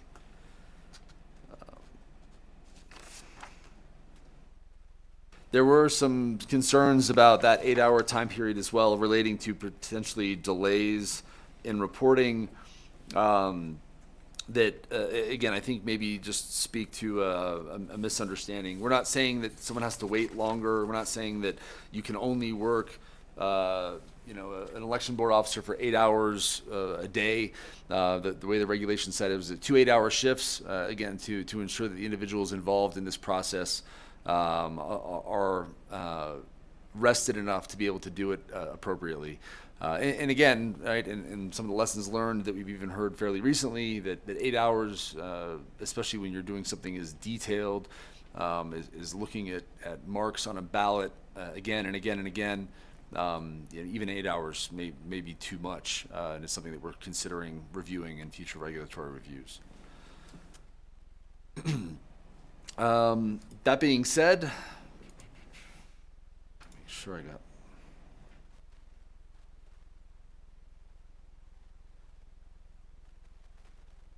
I will now open public comment on proposed regulation R200-22P. If there's anybody here in Carson City that would wish to speak to and provide public comment on our proposed regulation R200-22P, please come forward.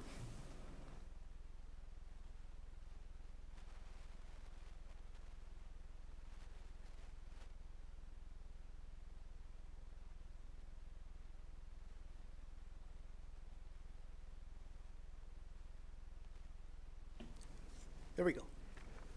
Good morning. My name's Edmund Buddy Miller. I previously commented during the workshop. So, about how much time do I have to do this? I'm not going to spend a lot of time, but we're beyond 2 minutes. Okay, thank you. Part of the issues that I brought up had to do with ballot security, counting errors, and slow progress, and a lot of that was based on observers that were in Nye County, and I know that observers have submitted information about what they saw and what they experienced. So I hope that the Secretary of State will still continue to take that into consideration and perhaps tightening up some aspects of the regulation because the ballot security issues, the counting errors, have a major impact on whether or not the system of hand counting is even functional. One other side issue that came up, it was not clear that all volunteers, they were confirming that they were Nevada residents, and the observers were too far away to see that happened, but it needs to be clear that those counting ballots must meet that requirement. When I submitted my suggestions on possible changes, one of the suggestions I had was to change the definition of hand count. And I think I'd mentioned before during the workshop that the purpose was to try to get the definition to go back to where it originally was when this regulation was first proposed in 2022.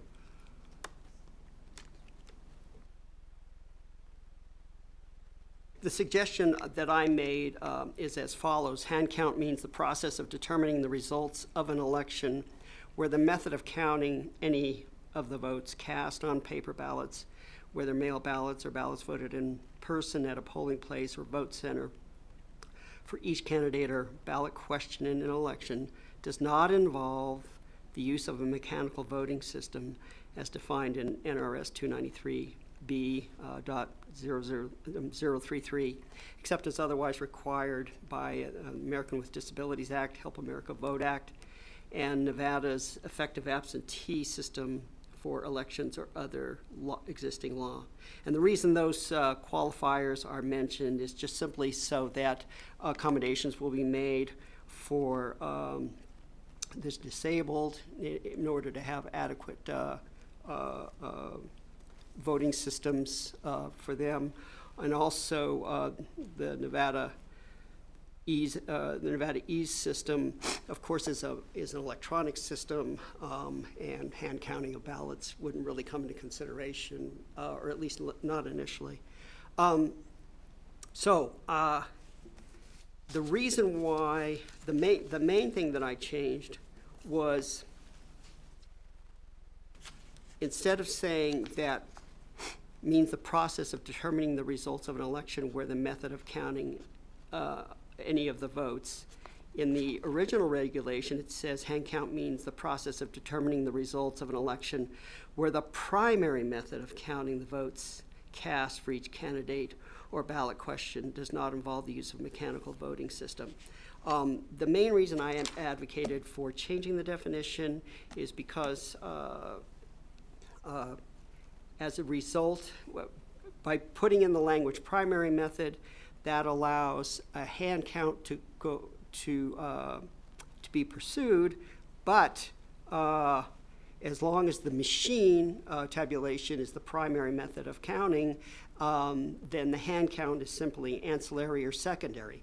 And as I raised during the workshop, there were a lot of problems with the secondary hand counting. I'm not going to go over that again. I think I made that clear. But I hope that the Secretary will consider that, because I do think the secondary hand counting is a real problem, and essentially it ended up being unregulated.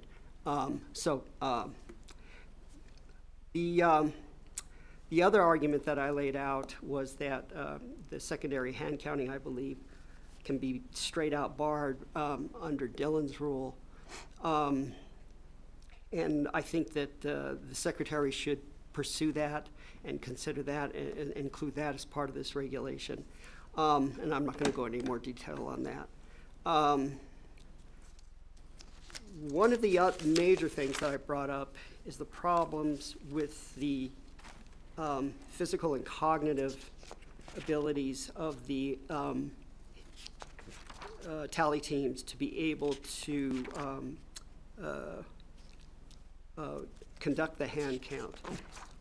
As I mentioned at the beginning, observers noted that there were a number of problems with how slow the hand counting process was. One observer mentioned that this person kept one of the counters kept messing up, kept making mistakes. It slowed the entire process down, and ultimately, until that person was replaced, they were having a great deal of difficulty completing hand count without any mistakes. And it's not just a small problem. I cited to articles where Shasta County, people were having the same kind of problem. I cited to articles where in Mojave County, where a mock hand count ballot was done, they were also having a similar problem. And this mock hand count was a test. It was done by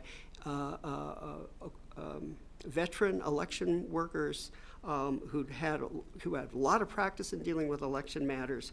And nevertheless, despite the fact of how competent and skillful they are, a list of some of the problems that exist is that the reading clerks calling out the wrong candidate and the verification clerk didn't notice the incorrect call.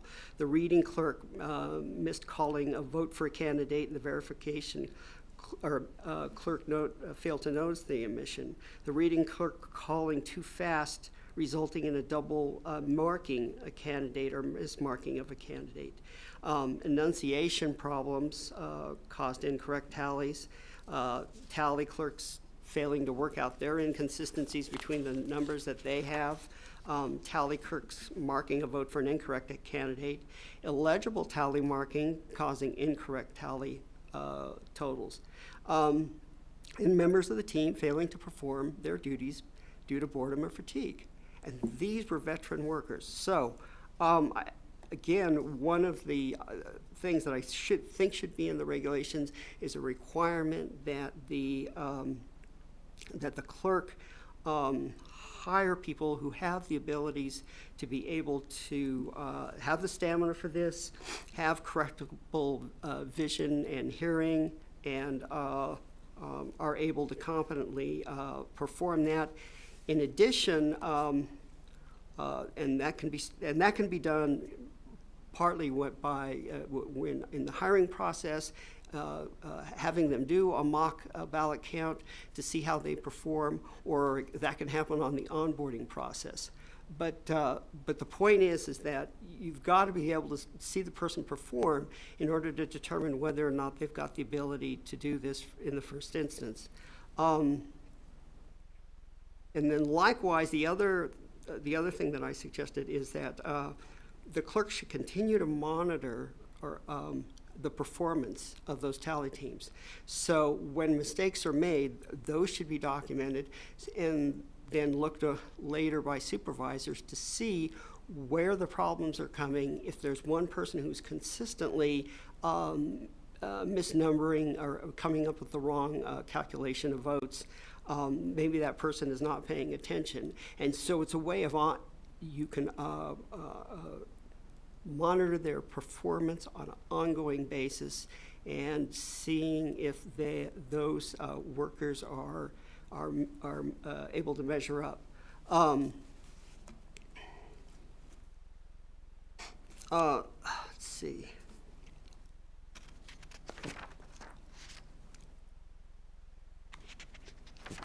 Give me 2 seconds here.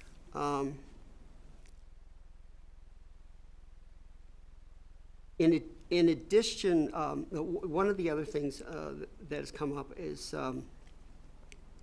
there's an assumption that an agreement in the ballot count between two clerks means it's accurate.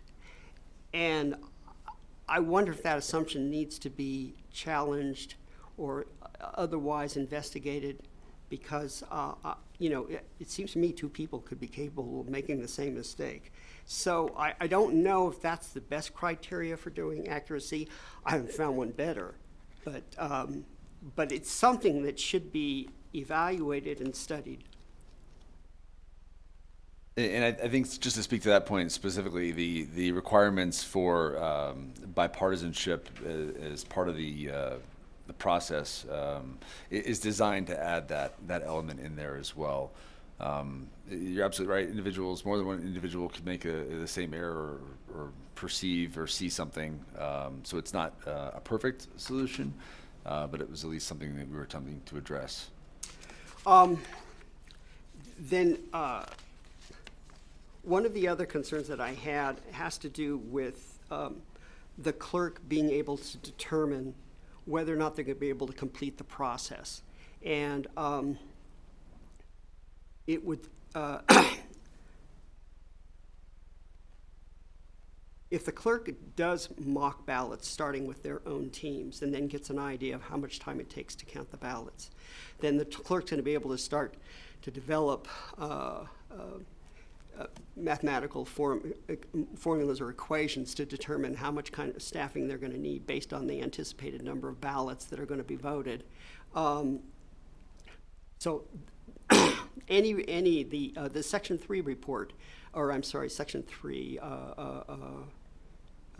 report that's supposed to be submitted to the Secretary of State should include information on how the clerk is going to determine staffing and based on what kind of criteria.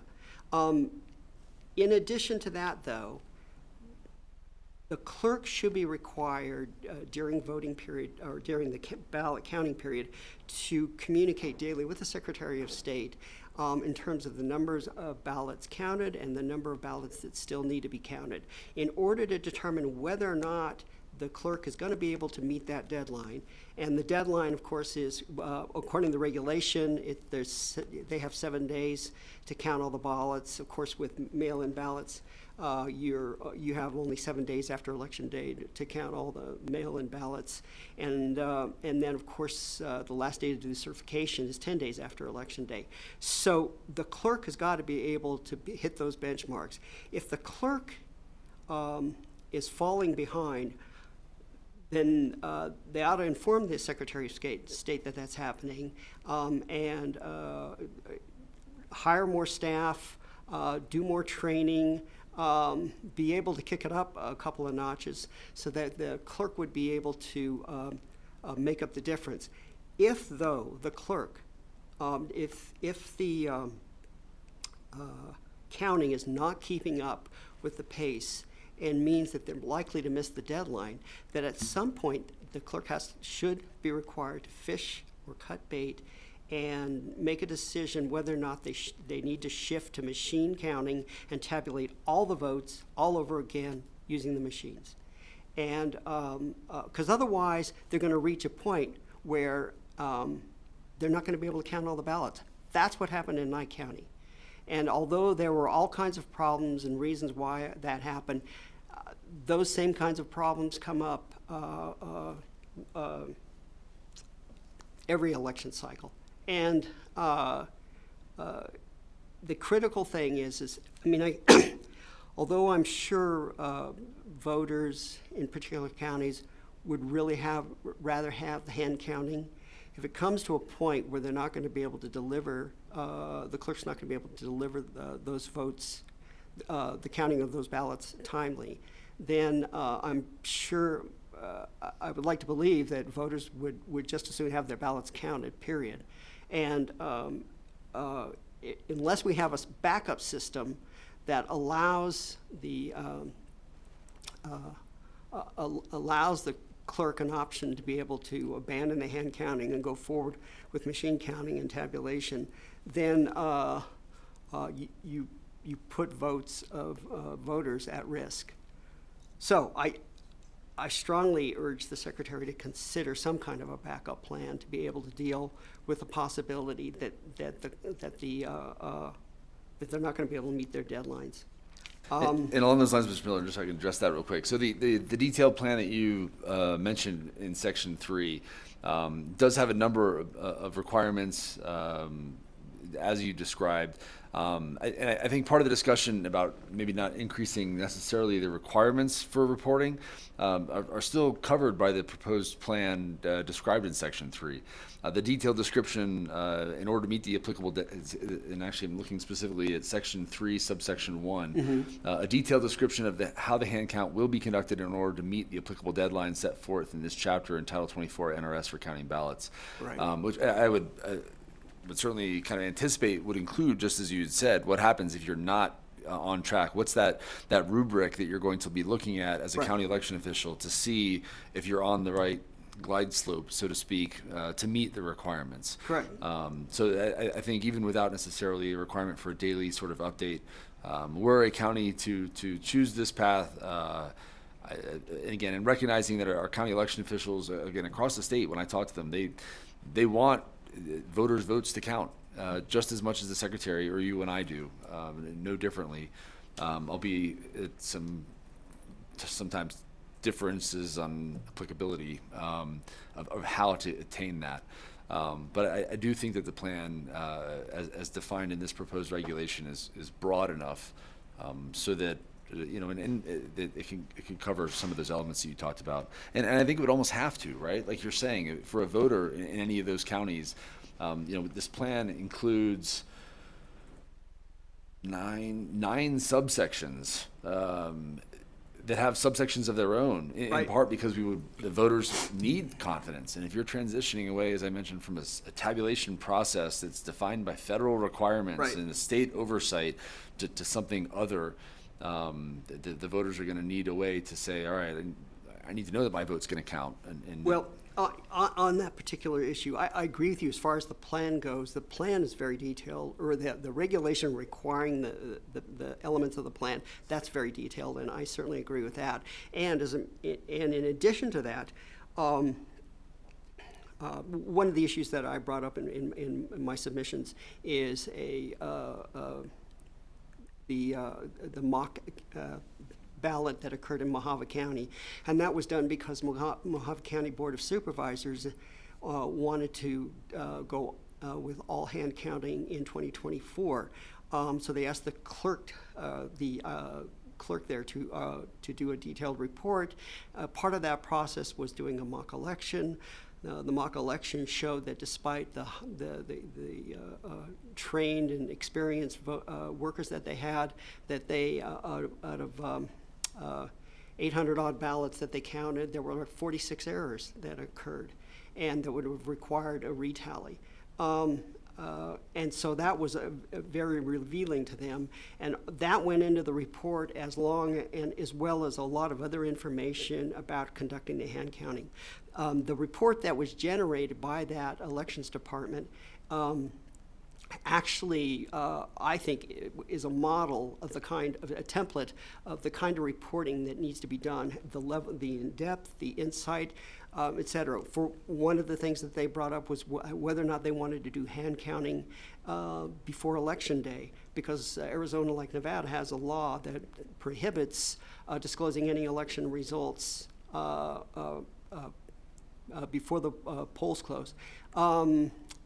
They made a decision that they weren't going to do any hand counting prior to Election Day. Their decision was that because of the number of people that had to be deployed to do the hand counting, the significant numbers, that that meant too many people would have too much information, and there was a big chance that information could be leaked out. Now, they had the luxury, though, of making up the difference. In Arizona, the ballot counting has to be done 3 weeks after Election Day. So that was something they could easily get away with. I don't think we're quite so lucky here in Nevada. But nevertheless, the point is that there was a depth of analysis that's involved instead of just pablum. And sometimes, some of the reports that I've seen in the past dealing with requirements about, what the county's going to do with observers, the equipment, things like that, it is kind of routine. Whereas if you're going to take on something like this, you really need to look at it carefully. In other words, the green eye shades have got to confront the rose-colored glasses and come up with a really hard-nosed analysis of whether or not this can be done. And that has to include the cost. Nye County depended very much on volunteers showing up and providing the staffing for the hand counting. Is that always going to be available? If a more rural county than even Nye was conducting hand counting, would they even be able to find that many people to be able to volunteer to engage in that? Might they have to hire people, and would they even be able to do that if those people had to travel, et cetera? So I think that another part of this is that they have to give a realistic appraisal of what it would cost if they had to pay the staffing. And in particular, that comes up in the recount situation, because although they might be able to recruit the volunteers for counting for Election Day, if there's a recount, they have to get people there in short order, and organizing that and reaching out and getting the volunteers, they may not be so lucky. And if more than just one county, if a number of counties decide they want to go the hand counting route, I think then they're going to be competing against one another to get those volunteers. One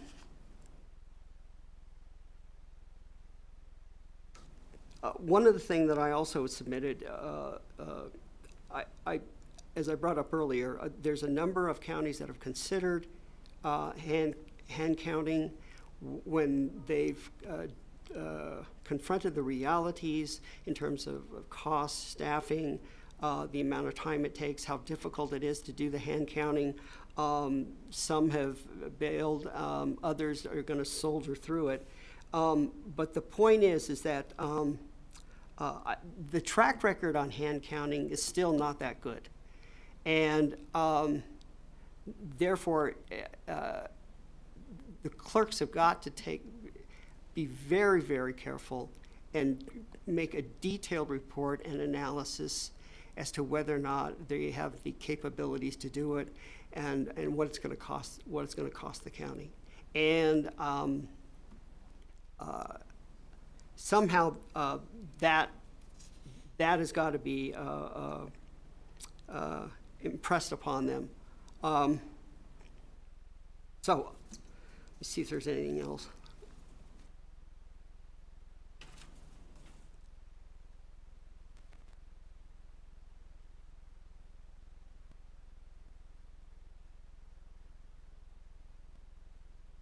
Okay, I think those are the main points that I wanted to get in. Thank you, Mr. Miller. And I will also comment, too, I think you touched on this, but just to make sure we have it clear and on the record as well. In addition to it, I don't think this discussion is over by a long shot. I anticipate there being ongoing discussion from county election officials and the secretary well into preparations for the 2026 election cycle as well. You mentioned the concerns about the timelines, too, as being a required element to the plan. I will also highlight, right, that we're talking about it being the primary, and primary I think is a key word, because if a hand count tabulation is the primary method, and like you highlighted, a recount is required, well, there are different timelines for the conduct of a recount that even tighter than the 7 days elsewhere provided by statute for counting of ballots after Election Day. So to just be perfectly clear, so again, right, Election Day, we have 7 days to tabulate ballots. But if a recount is requested, not only do the county and election officials have to begin within 5 days, they have to complete within 5 days. So it's even tighter going forth, and like you said, trying to identify the number of individuals, can you rally them in such a condensed timeline to quickly, we just got a recount request at the state level, and those sorts of concerns all tie into that original plan that was requested. Because as you highlighted, and as we've heard from numerous other individuals that provided feedback, elections should not be experimental times. Again, they're provided very clearly in statute as to how they should be administered. Where there is ambiguity or vagueness, again, the regulations are intended to provide clarity for the election officials and the clerks and registrars, the public alike. And it's just too sacred of an event to risk messing with or trying to come up with a creative new process. And that is something that again, I know is not only as a state level election official myself, but I know the secretary and the rest of the agency is something that we all take very seriously. So it's, we follow the laws. When it's vague, we try to provide clarity and regulation that aligns with those laws. And these hand counts are certainly something that I think will continue to be discussed looking to the future. But I do appreciate your comments and the depth of your analysis and feedback as well. All right, thank you.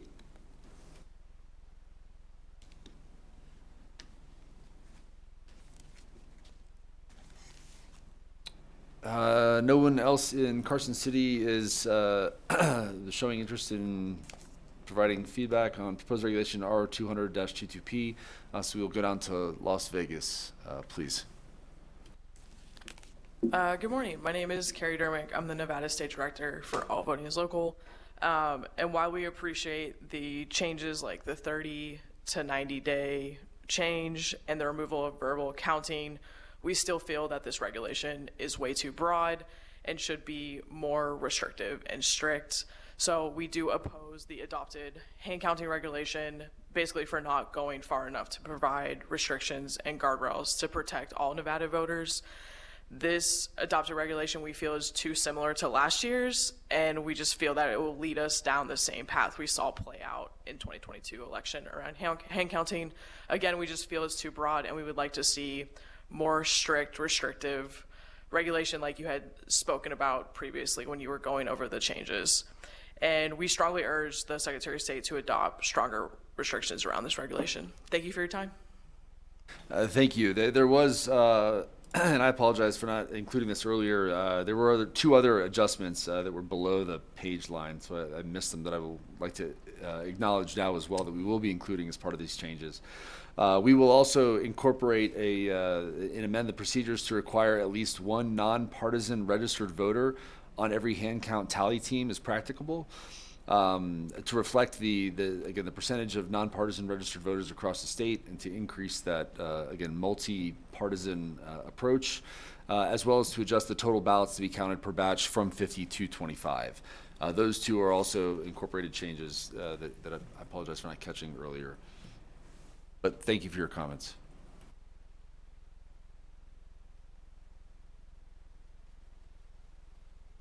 Seeing nobody else in Las Vegas for public comment on proposed regulation R200-22P broadcasting, could we go to the phones, please? If you would like to provide public comment, please press *9 now to take your place in the queue.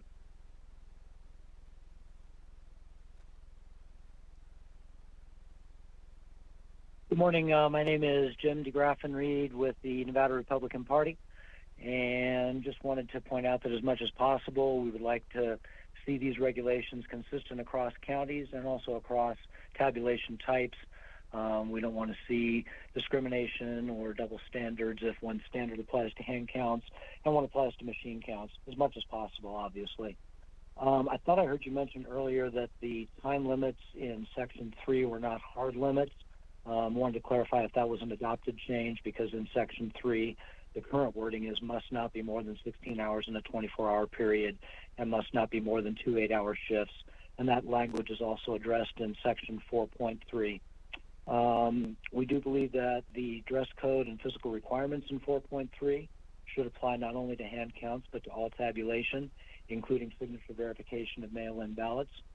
And then finally, in section 6.2, where it talks about writing instruments being provided by the clerk and others not being able to bring, election workers not being able to bring in their own writing instruments, that should again also be applied across all tabulation types.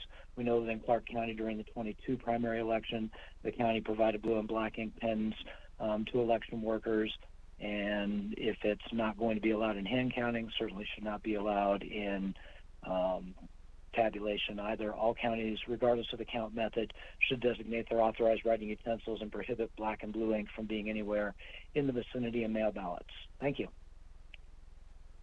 Thank you, Mr. Graffenried. And yes, to clarify, so it is prescriptive in Section 3 in regards to it says the work schedule for the hand count, which must not be more than 16 hours in a 24-hour period. Now, I was just clarifying that we did receive some feedback that I think some individuals, based on the emails we received, assumed that we were limiting it to no more than 8 hours period per 24-hour shift, and not 16 hours total to be worked in a 24-hour period. And again, that's specific to the individuals, so that you could still have multiple individuals working multiple shifts. But yes, I appreciate your comments otherwise. Thank you.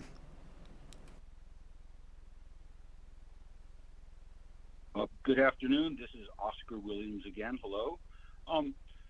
There seems to be some concern that hand counting could lead to a late tally of the vote.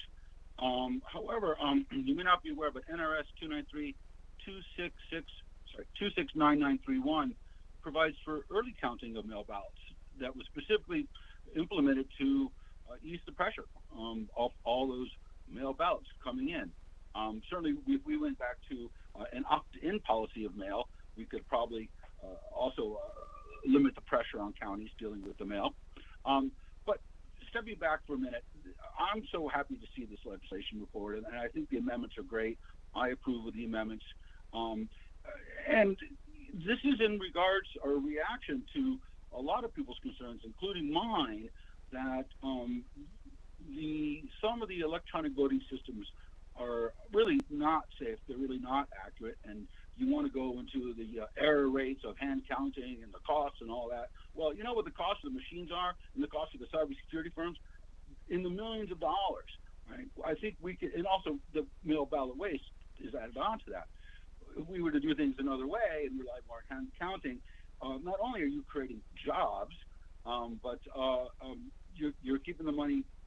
Actually, I think it would save money on the conduct of elections, or at least it would be a parity. And but voter confidence would be so much higher. We have a great ability of observation of hand counting that you do not have with electronic voting systems. There is no transparency when you vote on say a Dominion ICX Prime, and all the votes are brought down to a thumb drive, which is then taken out and transferred over into a tabulator. There's no inspection or observation of what's in the thumb drive, and the thumb drives are a critical point of vulnerability if you understand some of the technology and defaults and things that are involved with that. The ICX Prime, by the way, Professor J. Alex Halderman has exposed at least a dozen areas to hack into the machines. The fact that they rely on the Microsoft SQL database is a point of contention. All that goes away when you go to hand counting. In the famous words of Kamala Harris, Russia can't hack a piece of paper. Think about it, okay? And I appreciate that people want to rely on technology and think technology is a solution. Maybe in some instances, but when it comes to knowing that my ballot counts and that the tally of the vote is accurate, I would much rather have hand counting. Thank you so very much. Thank you, Mr. Williams.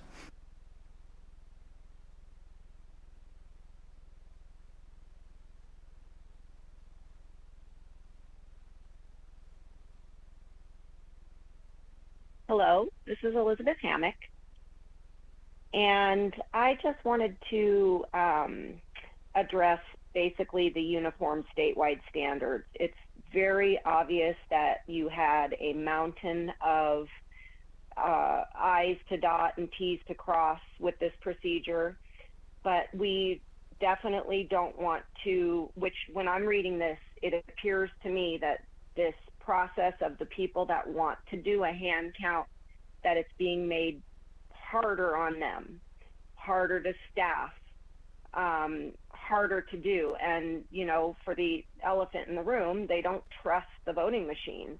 So they have chosen to exercise their right to do this.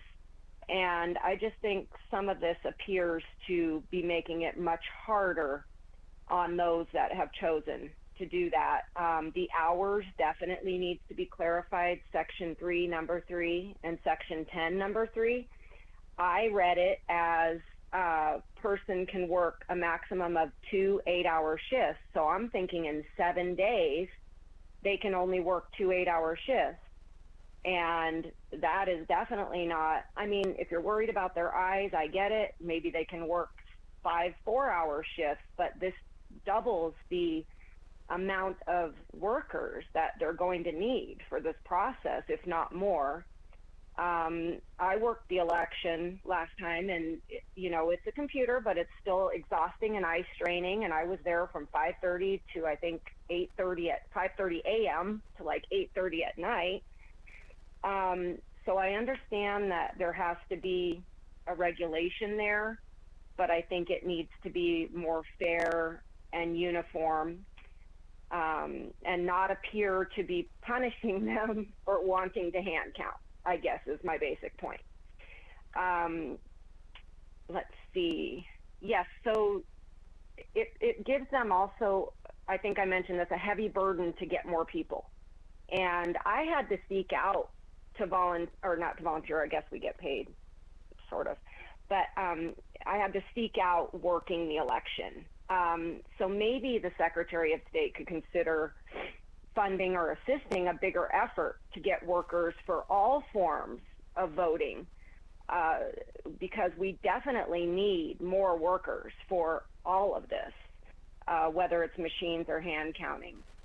And then this is kind of a dumb comment, but Section 4E, where you turn the ballot over and assume that it can't be counted again, maybe just first tally stamp, second tally stamp, seems like a easy fix for making sure something doesn't get recounted.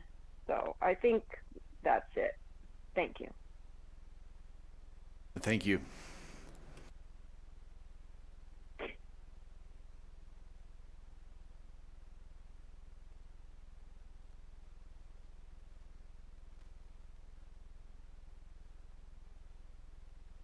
Hello, this is Admira Ramich. I'm here on behalf of the ACLU of Nevada, and we are opposed to the adoption of LCB file number R200-22. During the workshop on this regulation a little while back, we expressed our concern that it mimics the temporary regulation that was passed in 2022. And at that time, we did amplify our concerns outlined in the letter sent at that time. This includes the intent behind hand counting being fueled by unfounded claims of election fraud, and the need to make the regulation more clear and extensive. At that time, we were told by the Secretary of State's office that they had recognized that there are issues with the temporary regulation and that changes will be made prior to the adoption hearing. And reading the regulation as it stands now and listening to these proposed minor changes, I think at best that was misleading. With the exception of the minor changes mentioned, the regulation is essentially the same. Some concerns that remain is that it does fail to comport with the ruling of the Nevada Supreme Court in the ACLU of Nevada versus Nye County pertaining to how the tallying is conducted. You had mentioned removing reading aloud in one section, but I think that still leaves other portions in violation. It permits counties to bypass these very regulations as it was done previously by merely engaging in a parallel process of counting the ballots. It does not ensure secure handling and accurate reading of ballots. It does not provide any remedies if there is a failure to comply with the regulations.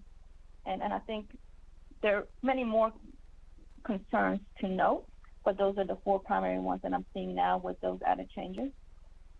And the lack of urgency and duty on behalf of the Secretary of State surrounding the hand counting will have a profound effect on this upcoming election, as well as elections going forward, and not in a positive manner. I think it is baffling that we have hundreds of regulations as they pertain to mechanical tabulators at all levels. This includes local, state, and federal, yet the same is not being done with hand counting. And Mark, you did highlight how extensive these are, but have failed to apply them to this regulation. How do we assure that the hand count will be done in time? How do we verify that random individuals aren't handling the ballots and it's being done in a secure and private manner? How do we ensure compliance and uniformity? So I know the others are on the flip side, and this is too extensive. Our stance is that this is not extensive enough given how this has played out previously. And I think the hand count in Nye County serves as a perfect example of why this is inadequate. That count did occur under the temporary regulation, which this one mimics. And I think the most concerning is the lack of privacy, security, and accuracy of every ballot. And that hand count serves as evidence that this temporary regulation is not adequate enough at this point. Yet instead of stepping up to the plate and protecting our democracy as the Chief Officer of Elections, the Secretary of State has put forth a regulation that will undermine the administration of our elections. Under this regulation, our election will once again become a testing ground to further unfounded claims about the unreliability of electronic machines, the device's vulnerability to hackers, and the conspiracy theories about election fraud during the 2020 election. It's something we're going to see that we saw during the last election cycle. With this regulation as it stands, it will amplify the next election cycle. So for those reasons, we are opposed to this regulation. Thank you. Thank you.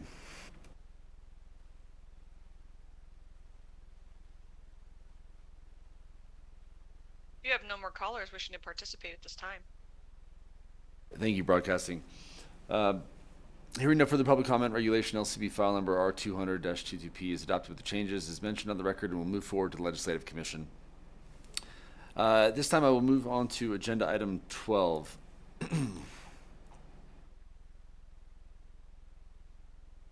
This is general public comment. General public comment on matters other than the previously listed LCB file numbers. Comments will be limited to 2 minutes per person. If anybody is interested in providing public comment on a matter not on the agenda, please come forth.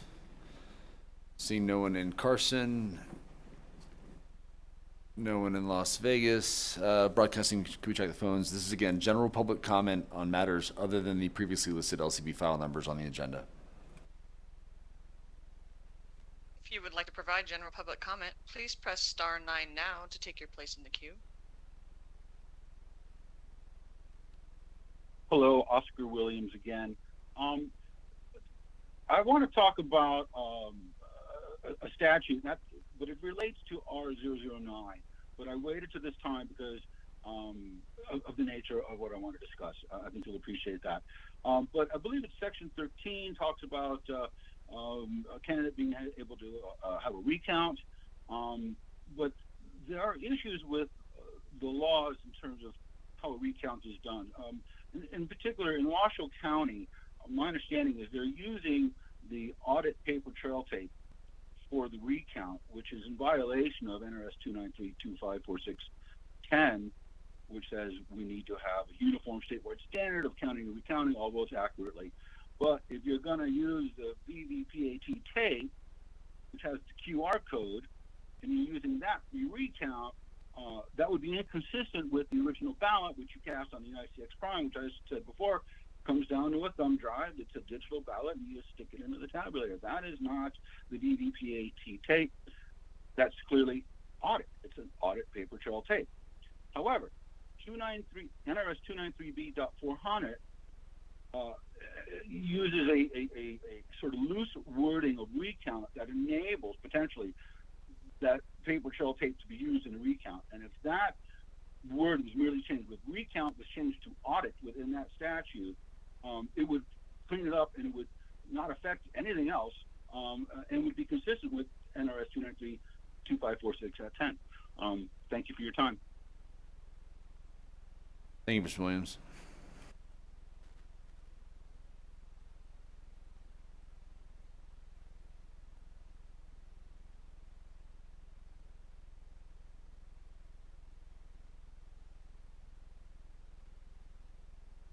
This is Ellen Gifford, And I did try *9 as we were talking about the last regulation, but this can also be just a general observation that listening to the discussions today, all of the discussions have sounded like we're just now learning or trying to learn how to use people to accomplish our elections, as if before machines, we never had any elections. But how did we do it? We accomplished them with people. We got it done. Our elections got people elected, and with a lot more confidence in how we did it. Don't forget, it used to be that it was people that got our elections done. Thank you. Thank you, Ms. Gifford.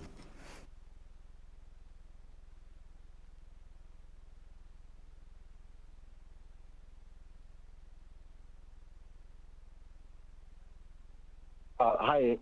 I also had my hand raised for the for Regulation 200-22. I was wondering if it would be okay to provide in the general comment in this. Absolutely. Yeah, we can. I can amend you back into the comment under the proposed regulation R200-22P. Thank you. I appreciate that.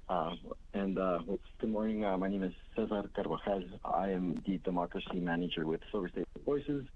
And on behalf of Silver State Voices and the Let Nevadans Coalition, I would just like to state our collective concerns to proposed regulation 200-22 with regards to the hand counting of ballots. We understand that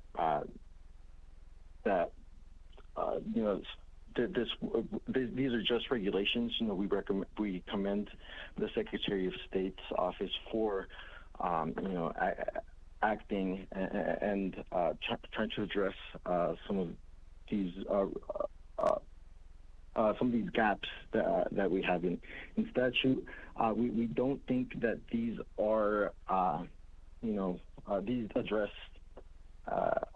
the underlying accuracy issues that hand counting may inevitably bring.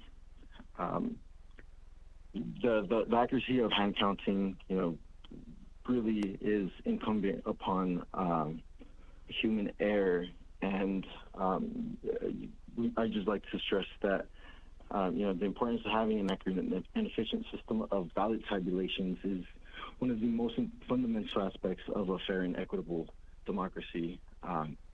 It helps ensure equal representation within our democracy, and also legitimizes our democracy and the results of our election. While we do agree with the changes done with moving from 30 days to 90 days to having a plan, and also the silent count of the ballots, we do think that there should be higher standards seen with regards to machine tabulations. We don't think that these regulations do enough to ensure that the tabulation of ballots are done correctly. Thank you, and I really do appreciate the opportunity to provide comment on this. Absolutely. Thank you for your time.